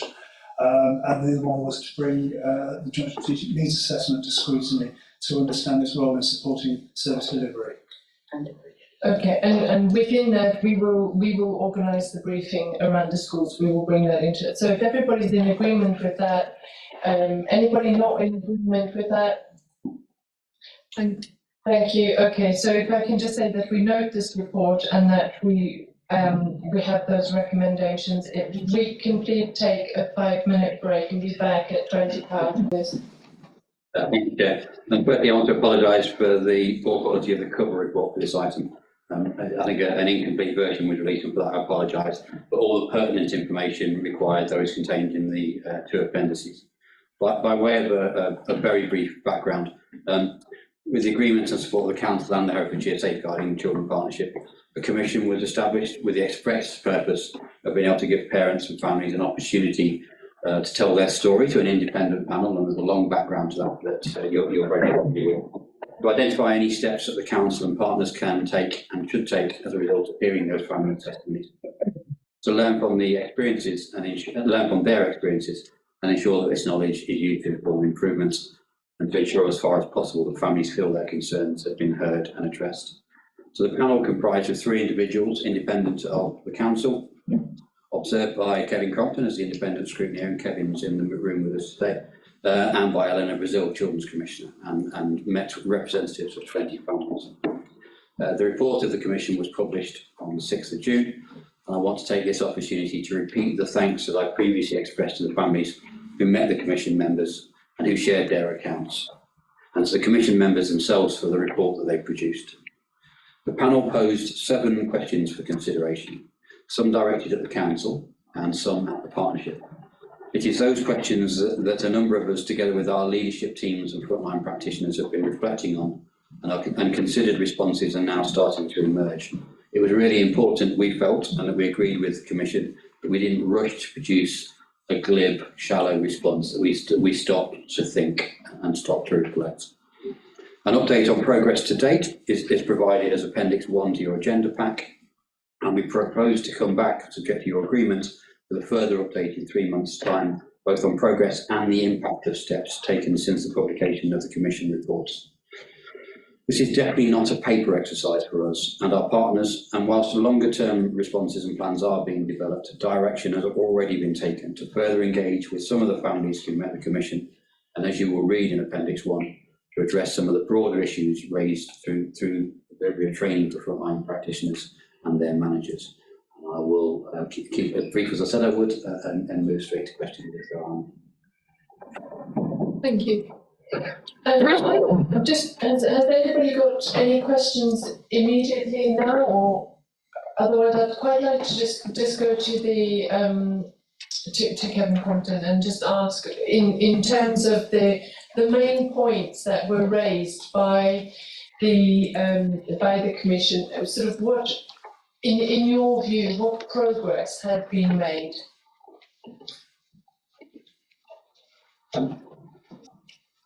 So firstly, Chair, I just want to reiterate the statements that were made by all partners when we received the report. Again, thank the families for their contributions, the individuals who spoke to the Commission. It's important I say that, having observed those sessions. So the partners have discussed the report at the board. And I think the issue is that some of it is integral to the overall improvement journey that children's services are on. So some of the work, so if you look at the restorative practice, the partners' engagement in that work will, we hope, also meet some of the recommendations of the Commission. So it's not as if the partners are going to do a separate programme, but we're going to work through that. But there has been some progress made to date. We need to plan to do more. So if I look at there's plans to do some trauma-informed awareness training, the virtual package has been identified, and that's going to be rolled out to across the partnership in the coming months. The line of sight on practice, we've discussed about the importance of using data. Some progress has been made there. But, you know, this is a journey that's going to take some time, because the main thing I think I would include from the Commission, this is about the way we work, it's about the culture, it's the way people interact with families who are interacting with the social care system. And I think that will take some time to come. The partnership will need to find some ways in the future of ensuring that they get direct feedback from families going through that process that hopefully is not of the order of the experiences of some of these families. But that will take some time. And again, the restorative approach rolled out across partnerships should help that, because the restorative approach is very different to the behaviours that were identified by the families who spoke to the Commission. Thank you. So I've got the question. I mean, what does the restorative approach look like? How would families who had experienced these, you know, these shortcomings see the difference in the approach? And also, my question is about the think family approach. Is this something that we are actually truly going to embrace? I mean, possibly the two work alongside each other. Hopefully they do. It is working with rather doing to, but I'll let you know the director has got much more provenance over this than I, but that's what I would simply describe: working with, not doing to, and seeking joint solutions with the premise that children will stay with their families wherever it is safe practical and possible to do so. Restorative practice, or relational practice, it's sometimes referred to, is a model that's a model of practice that's been around for many years now. And I think if I can make a recommendation myself, or a suggestion at this point as well, I'd be very happy at some point in the future if with our improvement partner leads, we possibly come and do a workshop with Scrutiny members at some point in terms of what relational practice is. I think that may be quite helpful, because again, we would hope that through the work of Scrutiny itself, that we're also restorative. So again, for you to have an understanding of it in more detail than I'm about to cover. But one of the key criticisms of children's services over the 2 years or so that I've been here, through a variety of public meetings, but that describes children's services over a much longer period, is that some families have felt that they have been done to, that they haven't been supported and worked with, and that their strengths haven't been built on. And again, that some families, it links to a point that was made earlier on by Councillor Kenyon, have come and asked for help and support, and then they didn't feel they got that, and felt that the service was heavy-handed or escalated things in a way that was unhelpful to them. We've tried hard to listen to that, and the Commission's been an important staging post and activity along the way. The restorative practice model is where you think about two axes on a chart, if you like, one being high support, one being high challenge, and you aim to get the high support, high challenge. So you're having honest conversations that are enabling and restorative when you work with families. So we're having an honest conversation about things that might worry me and concern me, but also thinking about your strengths and how can we encourage you to build on those strengths for the best interests of children. Another element of that is if we're in high challenge and low support, we're obviously into punitive and bound, all about rules and restrictions, and that very much characterises some of the interventions that we've been accused of and criticised for in the past. So it's a way of shifting our behaviour, our language, the way that we work with families, but also with our colleagues and with partner agencies, so that it's based on relations, good relations that are built over a period of time, honest dialogue and strength. And I think, I would say, in this forum and as the Director of Children's Services, that's something that we haven't done and we haven't done well in the past. We're really excited about the work that we're doing at the moment. It started before Leeds got here, but Leeds, of course, is giving extra impetus to it. But that's pretty much what restorative practice is. And in the first stage, it's putting things right, saying sorry where we need to say sorry, and where we can make amends and put things right, we will, and then move into relational practice, which is about building good relations between practitioners and families, between practitioners and practitioners across a range of agencies. But I think I don't do it justice here in the sense of there's some slides in the presentation I'd love to do with this committee, and maybe we can do that at a future point with our improvement partner. Thank you. Yes, and I would certainly actually recommend that we do that piece of work. Sam, did you want to ask a question? Yeah, I mean, I'd really appreciate that, because reading through the responses throughout this, it felt like there was quite a lot of professional jargon involved, and the heart of this for me is about how we build relationships, and it's about when somebody asks a question, we respond to them. When we say we do something, we do it, we follow up. And all of what you just said is all of the bits that you talk about what we didn't do in the past. Sadly, there's still plenty of examples where we're not doing it currently. And we have simply got to be better at responding and communicating and then delivering on what we say when we have meetings with families. Otherwise, we're going to continue to have this whole body of people feeling very disaffected.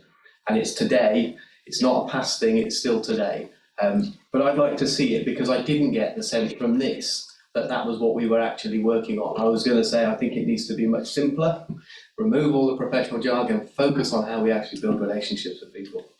And the purpose of this update was for this committee rather than for, there's a different communication going on with families and others at the moment, but I get the point exactly. Yeah, and very happy to spend more time thinking about restorative practice model.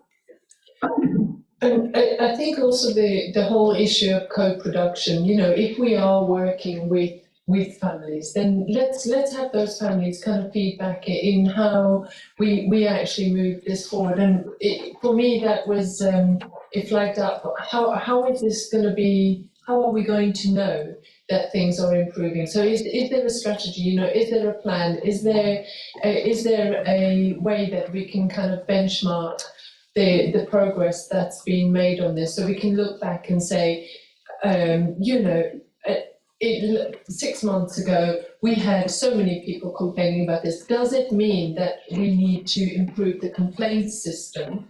And do we need to sort of engage people better in the complaint system? And do we need a sort of a complaint system that works across the partnership, so that complaints, you know, so that we can gather that information and respond to it properly? Because I think a lot of people would probably say that they wouldn't engage in a complaint system because it's utterly pointless.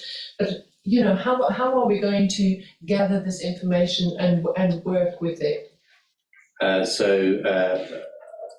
quite a lot of work that's ongoing at the minute that Gail, my colleague, and also Councillor Powell engaged with, in terms of there's been a lot of additional conversations with some of the families that met the commission, so that we carry on some of the work that they did, and some of the families are contributing very helpfully and significantly to that piece of work. The complaints process, that's one of the 7 questions, if you like, that the commission asked that the partnership consider. That's something that Kevin and I and the partnership group are thinking about at the minute. Obviously, you've got different complaints processes in, for example, West Mercia Police, different parts of the NHS, the council and others. I don't personally think it's achievable or realistic that we'll get to one complaints process in there, because there's too many sort of national organisations in there. But one of the things that we've done with the partnership and with Kevin is think about how we make sure that we signpost all of that really clearly through the partnership website, that we support families, but also we do some kind of sampling around from families in terms of whether they find some or any of those complaints processes helpful at all or accessible in the process. So we want to do some analysis of that, but also I think one of the things that we haven't done very well in the past is collated the learning from each of those organisations about what are the messages that are coming out of. So we have an annual report in the council about what are the themes that come out of complaints, but that doesn't necessarily go anywhere outside of the council. I'm sure the police and health and others do the same. And one of the things we want to do with the partnership is create a forum whereby we apply the learning from all of that, and then we put that into action in terms of what improvements we need to make across the board. I think a lot of the issues here are around the partnership as well, and the fact that you know we've heard a lot of responses from the council. We haven't heard a lot of responses from the other partners around this particular issue, and I know that the partnership is on a reset, and possibly that, you know, these two things don't work in isolation, that families feel like they've been let down, and that we've got a very weak safeguarding partnership.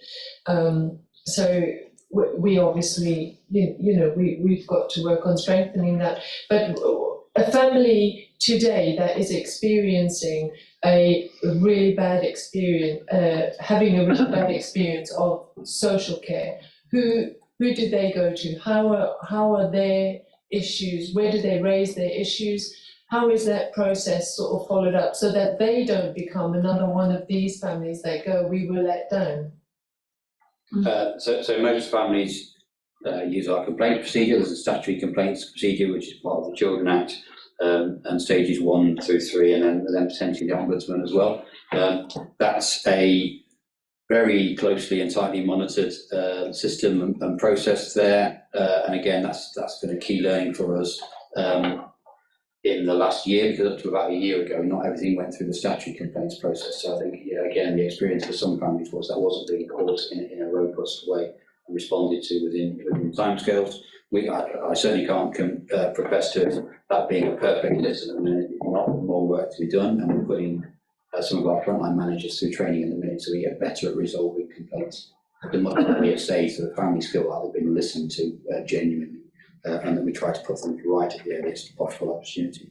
That all gets fed into, for example, the corporate leadership team and cabinet and scrutiny at different times. So this scrutiny's looked at complaints reports in the past and might do again in the future. There are other routes that some families use.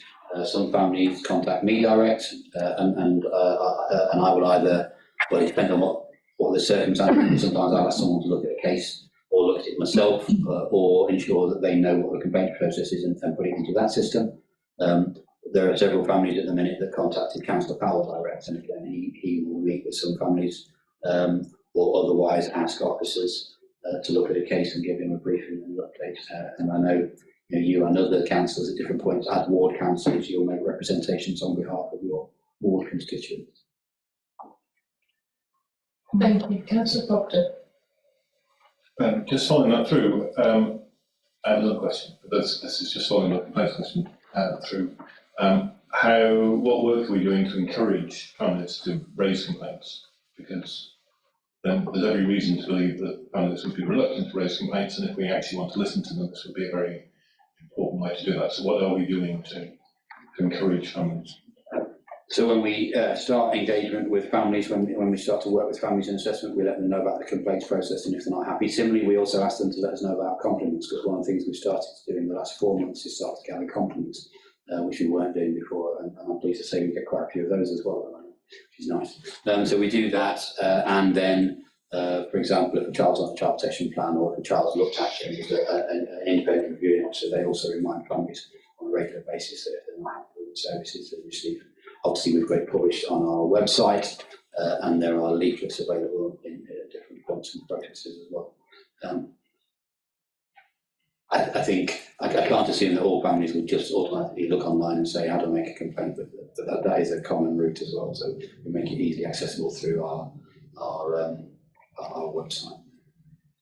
Are we seeing stage 1 complaints go up, which you would expect to see if we're encouraging complaints? Yes, we've seen a rise in complaints in the last year, stage 1 and 2.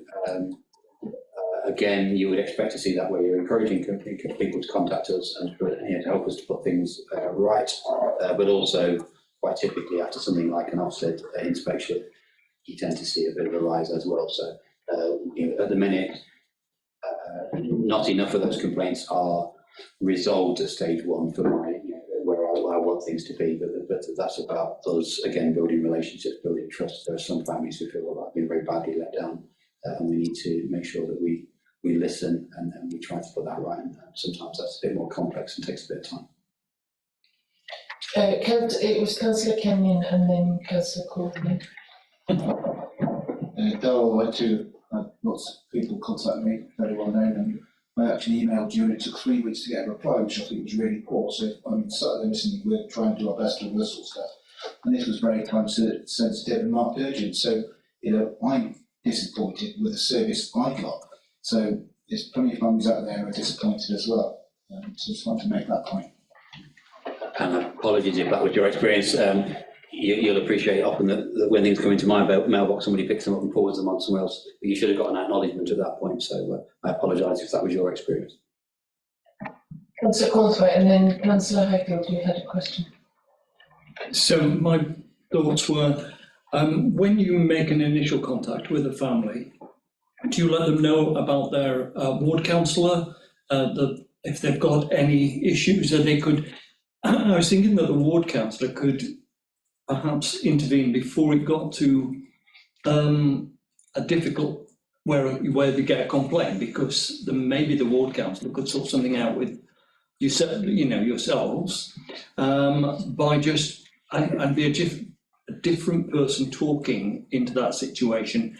If the ward councillor is happy to do such a thing, but would you consider using a ward councillor, is my question.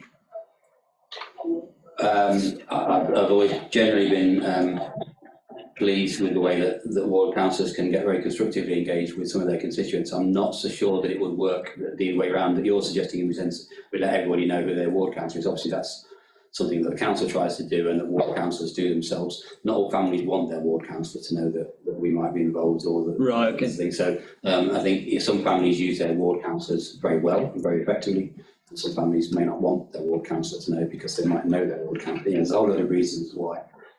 Not all ward councillors necessarily will also have the capacity to work with so many families potentially. Yeah. So it's one for us to think about how we differently engage with ward councillors. But again, I couldn't just automatically tell you that I'm working with a family in your ward, because there's all sorts of reasons that you'll understand. Councillor Highfield. Yes, I'm going to say something very controversial, so be prepared. I've got looking at the summary of questions for consideration, and from the various briefings, including what's been said today that we've had on this topic, there's a great emphasis. Let's listen to the families. Let's make sure we've got a family-centred approach. We have been talking about the complaints procedure, where people who are not satisfied with that response have a clear path. But I don't want us to forget that some of these families have made poor life choices and they have an agenda. Now, that doesn't mean we ignore them. We don't look at something and they've got an agenda and ignore what they're saying, because you have to take each case in context. And I'm sure it's happening, but we haven't been explained how other inputs are taken into account when we're dealing with how we respond to these families. For example, I'm sure we're asking the case officers, what's your take on the background to this? What's happened? Because if we focus solely on the family, we're going to get a one-sided approach. We have to take them into account, but we can't ignore the fact that some of them have an agenda and may not be telling us the whole truth and the whole background to what's gone on.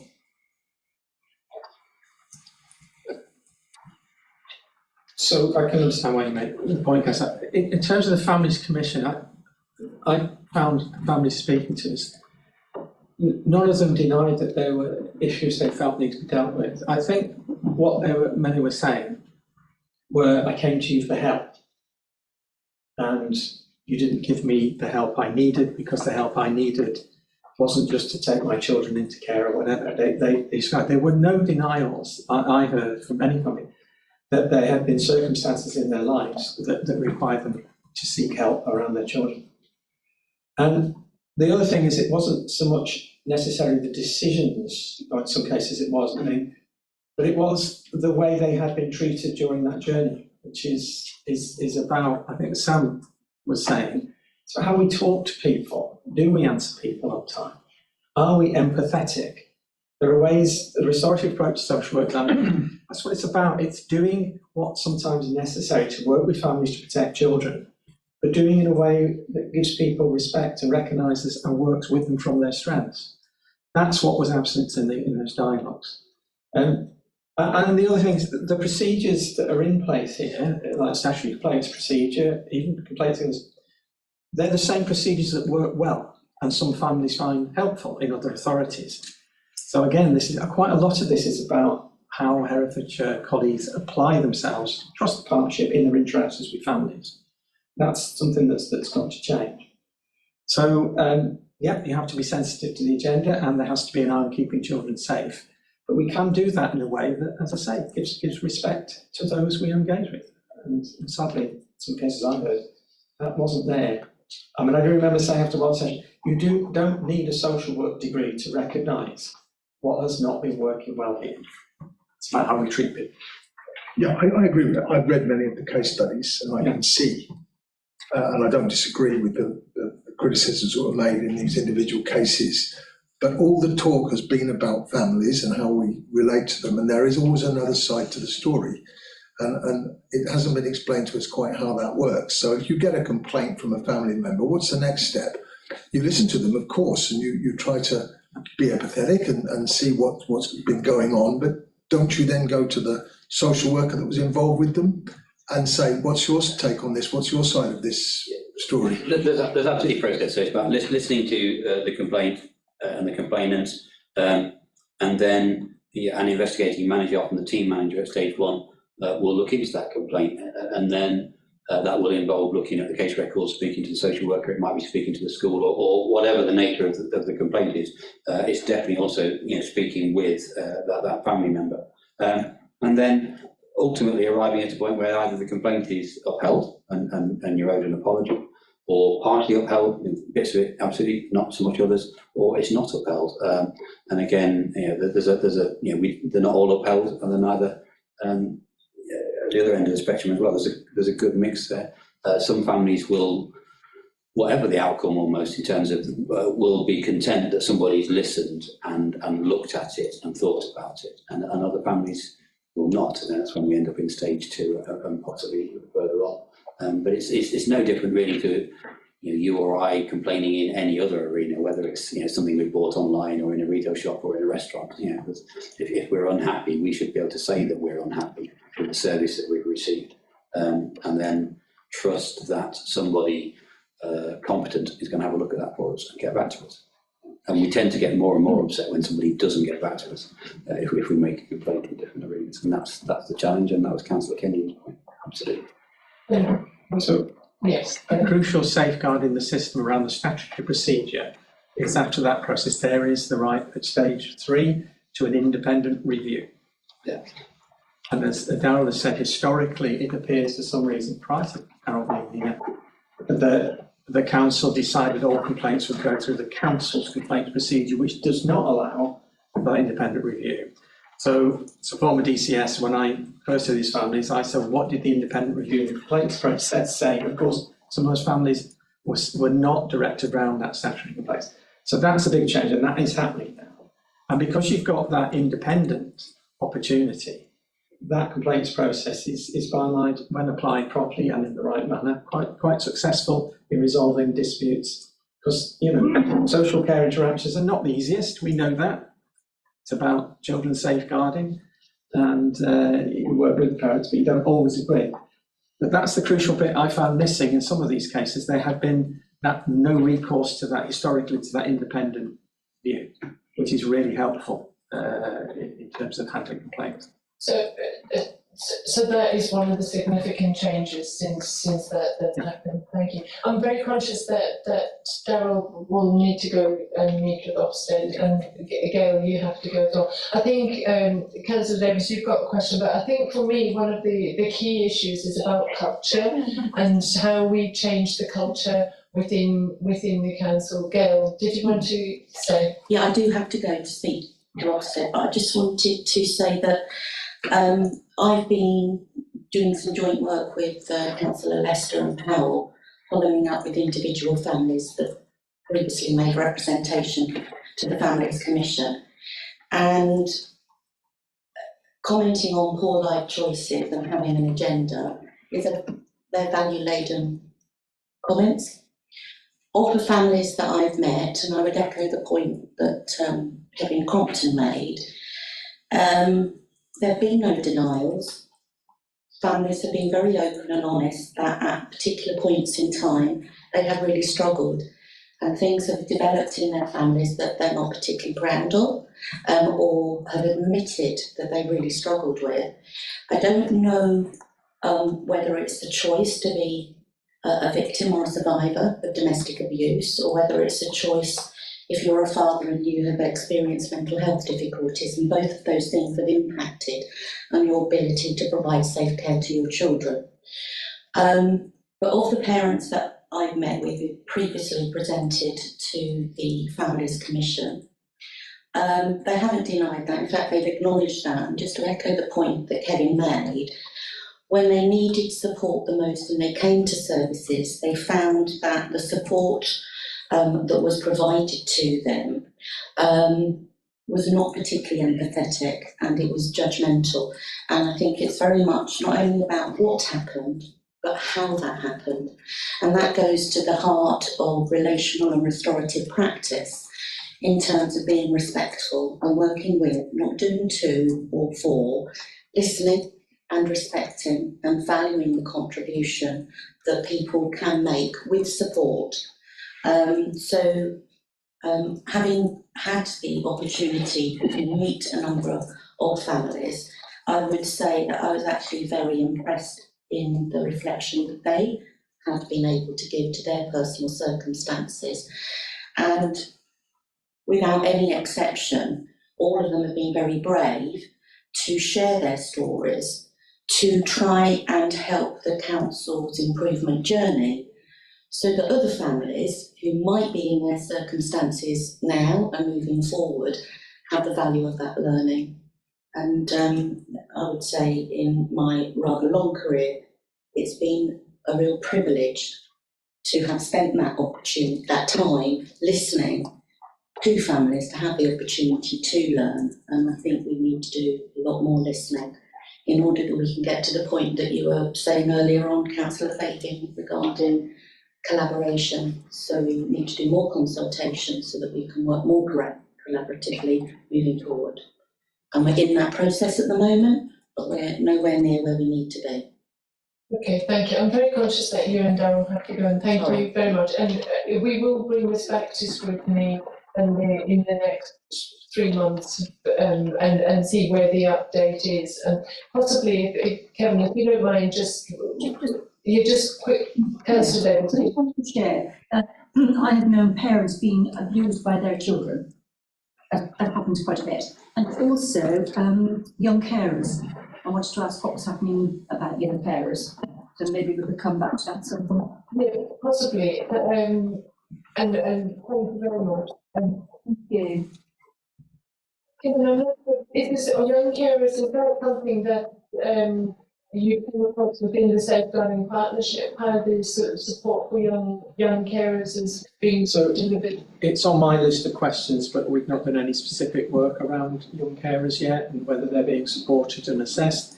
I suspect, what I know about that, the SEND, that there is some work going on young carers, because all the reports I've seen in SEND and they suggest that that's a system that's working a lot better. So it would be on the list of things to look at. At the moment with the Safeguarding Partnership, the phrase I've used is we're just getting back to basics. Are the thresholds being applied right? Can I see that going through? Are the right assessments being done? Are the right people involved in key meetings making decisions?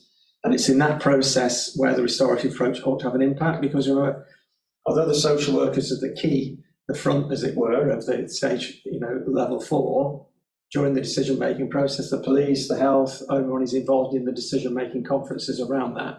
So you need everybody thinking within the same framework in terms of how we decide what happens to children and families.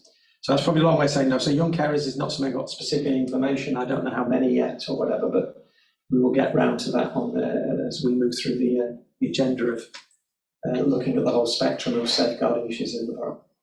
In the county, sorry. Thank you, Councillor Davis. I think that this is something that we will pick up again on that.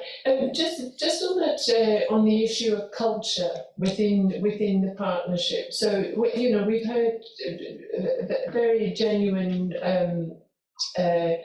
response to the Commission from Gail. I know that there was a feeling among some of the professionals that the Families Commission was very one-sided, because obviously it was a Families Commission. It listened to the families, and that there was there was another side to the story.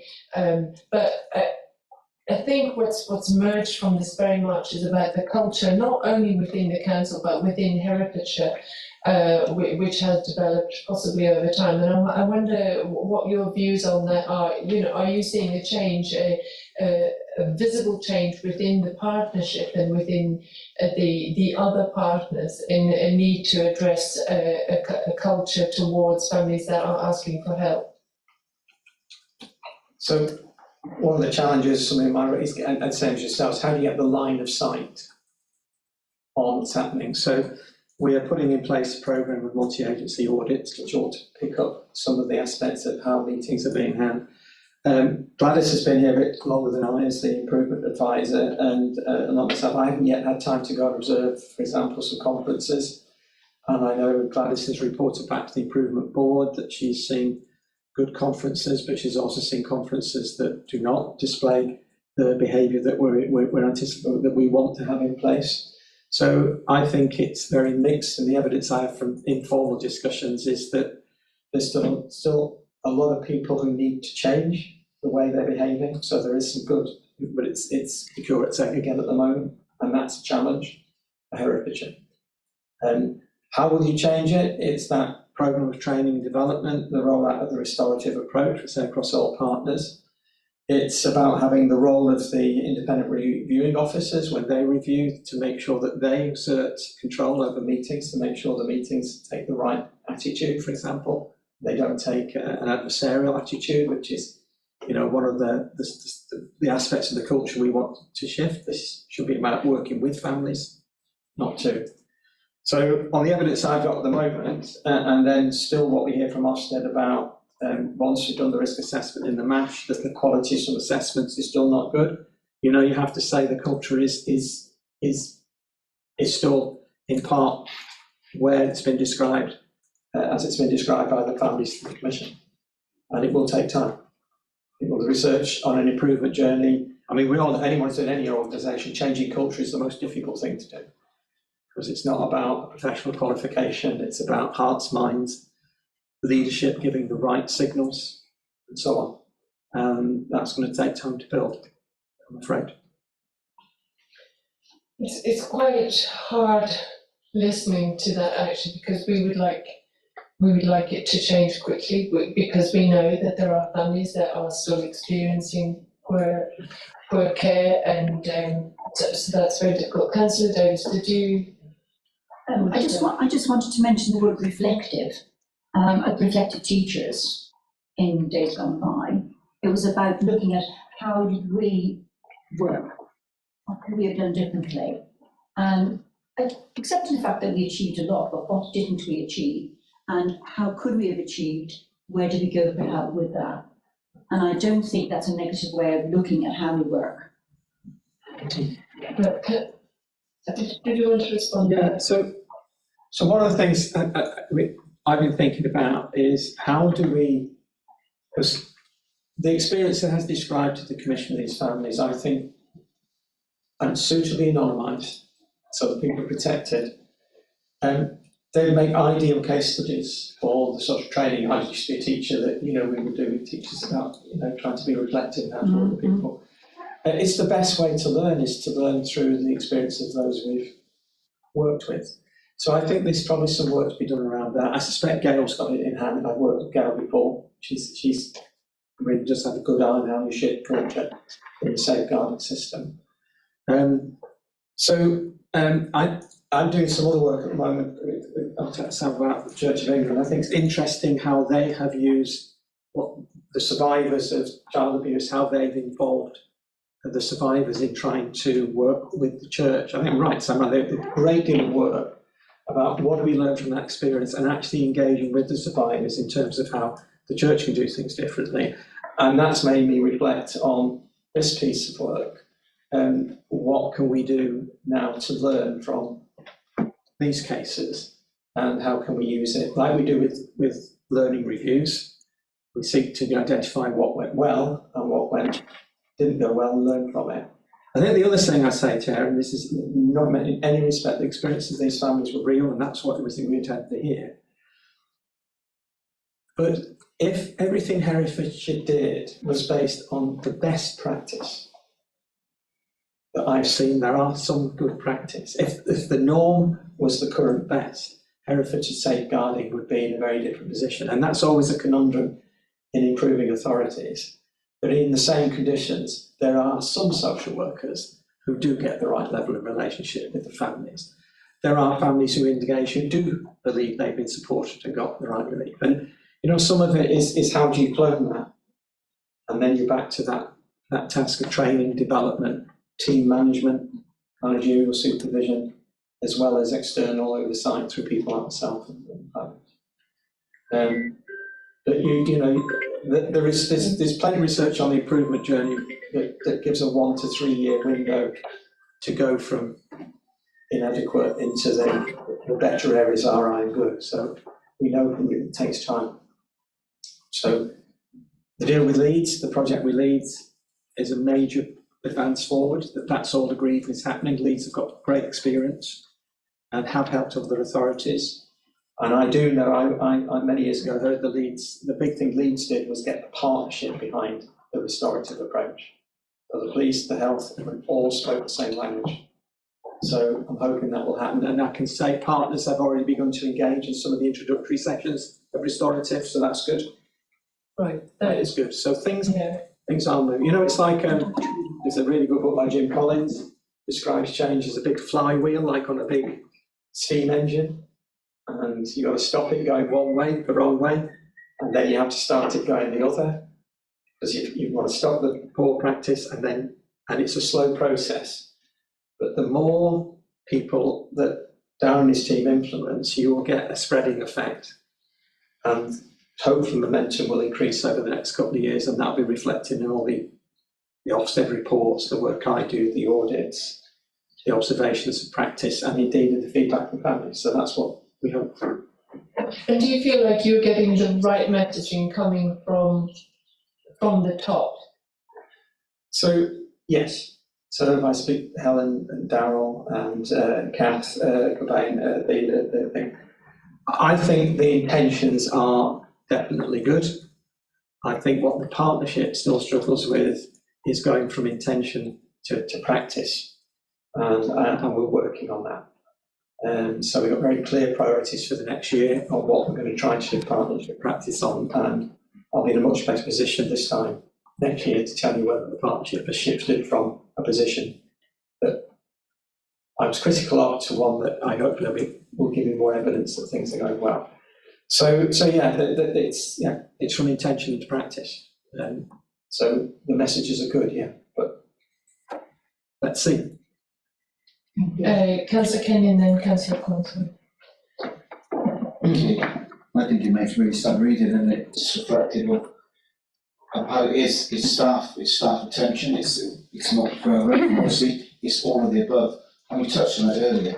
The continuing staff, that is, families get one social worker 1 minute and a different one. Yeah. Some of about 5 or 6 in over a year. There's no continuity, and that's why I bang on, and I'll say it again. We need more family support workers. If we have them, the social worker can step out of it, and they've got a constant, because what they're after is a constant. They get perhaps one social worker makes an assessment, whether it's right or wrong, the next one picks it up, reads that, and has already made their mind up who it's going to be, or how it's going to be, and that's wrong. They don't reassess. Poor practice will continue until we've got a great workforce. We've got great social workers there. Okay, I'm not going to knock them, but they're overworked, and there's not enough support. So I say again, family support workers to support the social workers. There's too many captains and not enough corporals in the organisation, and that's what's making it fall down. And it's sad, because we want families to believe in us. They've got a problem, because everyone falls down. Everyone falls down and can't cope at some stage. And what we want to be able to do is be able to pick them up and help them and carry on that a little bit, put them back down and on you go. But it doesn't seem to be like that. The culture is let's take kids away and lie back. And it has. I know the people. They talked about people I've met earlier and that sort of stuff. I've been with that one particular person, helping her since her first child was taken away from her for many years. And she was called she had mental health issues because she came in a room with 10 people as a scared young lady and was quiet. And they took that as she's got mental health issues because she doesn't want to speak. Who does want to speak to a room of 10 people when they've just taken your child off you? These are the things that have gone wrong, and I don't see them as changing. I hope they do, but we've got to get this workforce sorted out. And I don't feel like anything's been said today is going to address that. And that's really sad. We should be banging on about workforce. Thank you. A quick response to that. One of my jobs, I helped set up the Early Intervention Foundation. So on your particular point about more family support workers, you'll get no resistance from me, because I've been saying the same as a professional for some time. That saying that madness is doing the same thing, expecting a different result. It's my personal opinions. That's how I often view the social care system, because we know there are not enough social workers. We don't do workforce planning at a national level for social workers. We don't organise that well.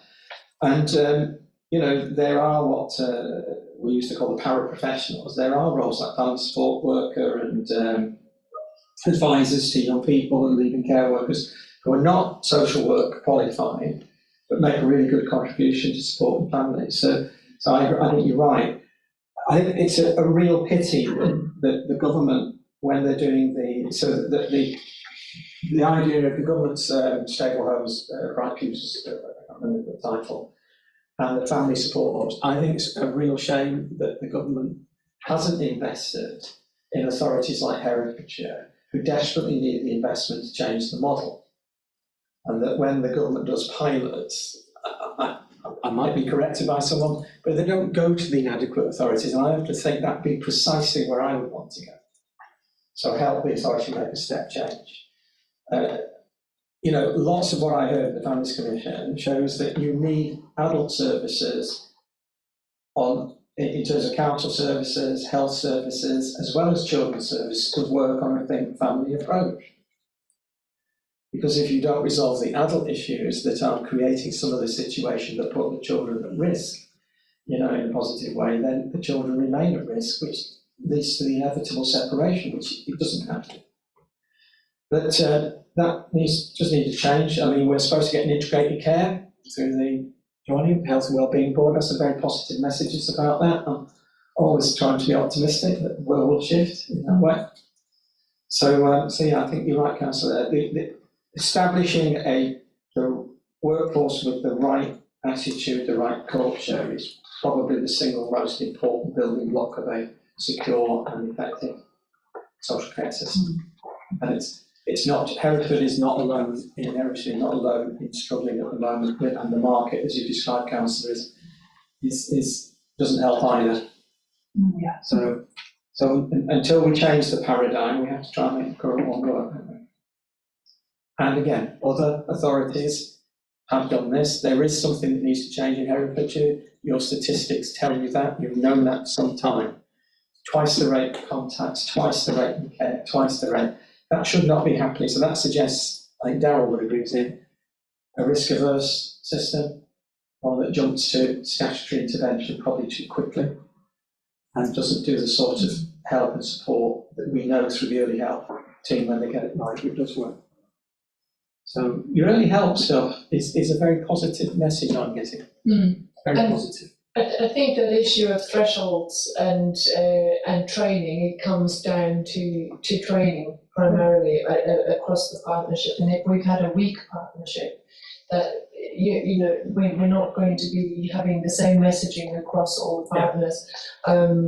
We have got workforce on our work plan for January.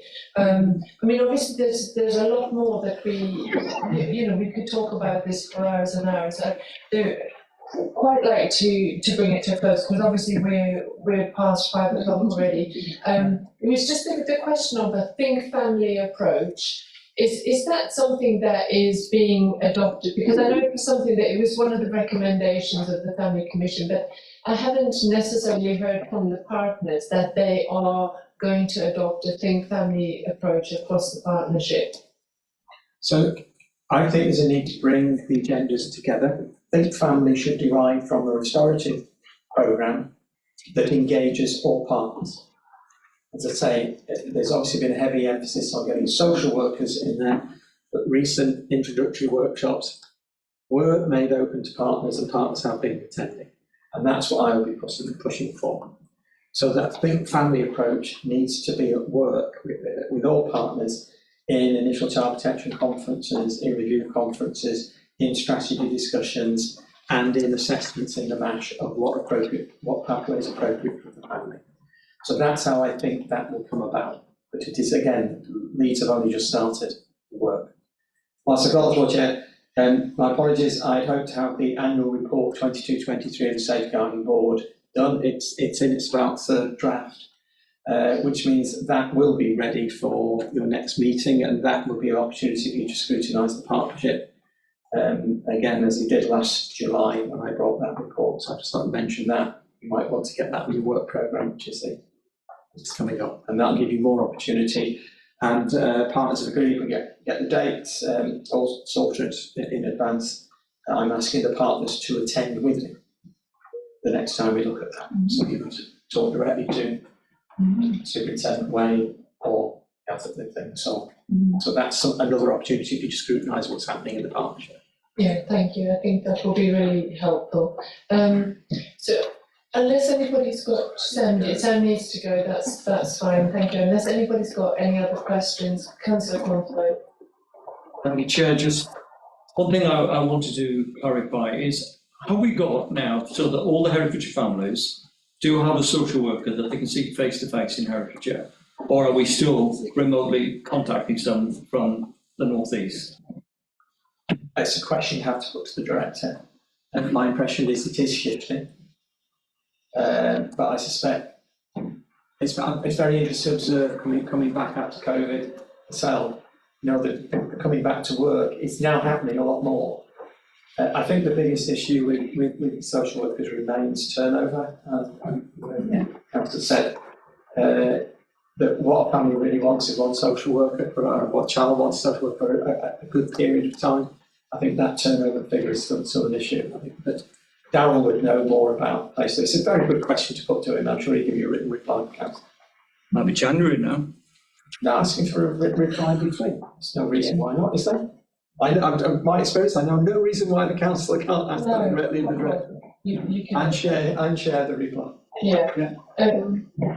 Councillor Kenny. I'd just like to ask the chair to ask director what positive steps have been made to recruit, train, employ and retain our staff within the care system. I'd like you to shine a light on it, because you touched on it over there, yeah, we're doing something about it, but this is the most important thing. I don't care if we're in special needs or not, because if we keep going the same way, we're never going to get out of it, or we might get out and back into it.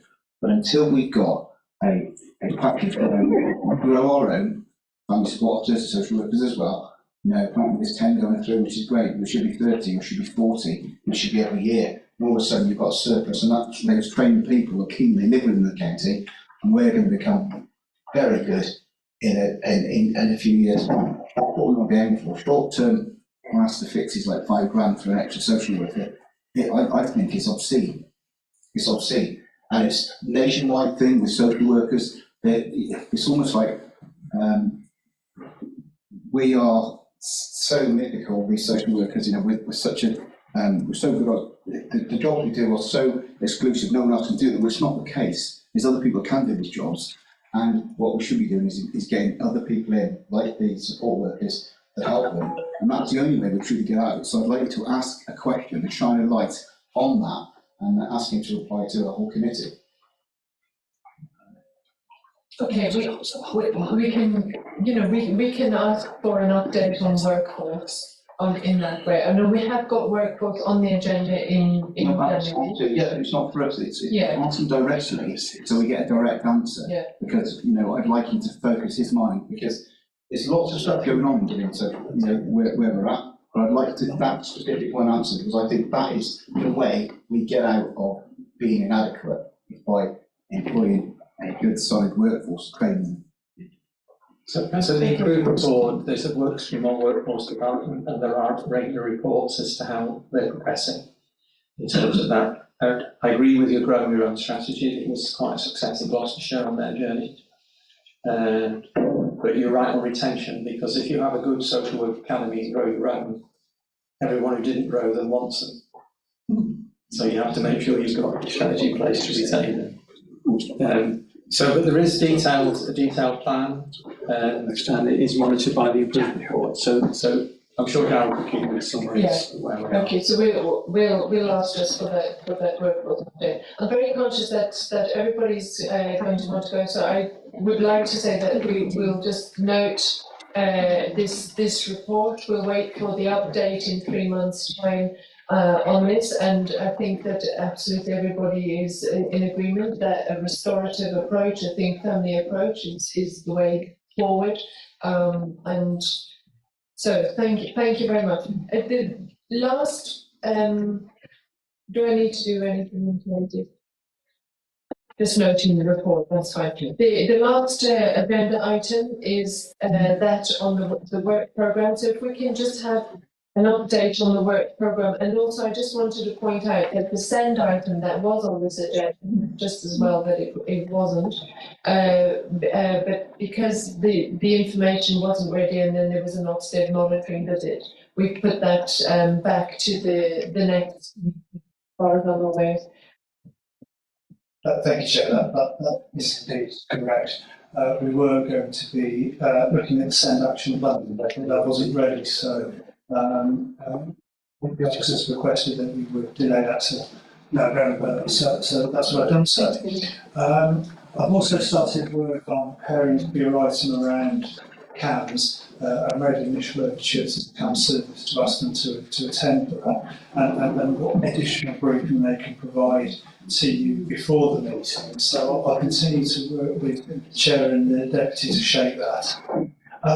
You asked to look at school performance data at the previous meeting. So I had a meeting with Liz to begin work preparing that, to which point she sort of said, well, what data and for what purpose? Because the local authority doesn't receive school performance data for every single school. Role in providing school improvement services for those schools where performance data isn't where the DFE might want it. So I'm kind of sort of high and dry really in terms of bringing that scrutiny. What Liz and I did perhaps suggest is that it might be useful, as I alluded to earlier, for the committee to have a briefing with Liz on our education powers and duties, so you can better understand how you might shape your scrutiny around education going forward. I put that in your diary very provisionally. I put a hold on the 19th of October for that briefing session for you. So if you can note that, I'd be very grateful. Note too as well that the independent scrutiny, Kevin Compton, has brought the matter of the Safeguarding Children Partnership annual report to you. So again, I will bring that, slot that in as we can best find a slot. If it's available for November, I'll do that, Chair, if you want. If not, we can wait till January for that. It's not an urgent item, it's not time sensitive. No, okay, thank you. I think if we're going to be looking at CAMS and SEND on the 14th of November, I think that's probably going to be enough for us for November. So if we could look at the Safeguarding Partnership early in the new year, but also we need to be careful because there is the workforce fostering adoption sufficiency. So yeah, let's see. But I think for the next meeting, let's leave it at CAMS and the SEND items, unless you know anything else pops up. We have got a document that was done by Worcestershire on CAMS, so we will circulate that and get as much. I think it's already on Teams actually. If you want to have a look on the Teams folder, you'll see Worcester Council did a fairly comprehensive task and finish group around CAMS. My guess is that the CAMS service would probably bridle if we then rocked up and said we want to do a task and finish group just like Worcestershire did. I think they would probably just point us to Worcestershire and ask us just to read that. But nonetheless, it's not just CAMS, of course. When we look at mental health services, there's a whole wider infrastructure that you might want to look at as well. So I'm going to start picking that out over the next couple of weeks for you. Okay, thank you. And again, if there are things that people sort of want to raise about the work programme, please do let us know and we can sort of discuss it and see how those issues can be fitted in. Unless there's anything else. Just one small thing, I have to apologise, I won't be here for that November meeting, but Frank has just kindly offered to stand in again. So if you're okay with that. Yes, thank you. That's wonderful. So that brings us to the next meeting, which is on the 14th of November. We shall see you then again, Councillor Cornthwaite. Thank you very much for participation today. Thank you everybody for your time, for going over, for your questions, for looking into the issues. And I think that brings us to an end of the formal business. And can we make sure that the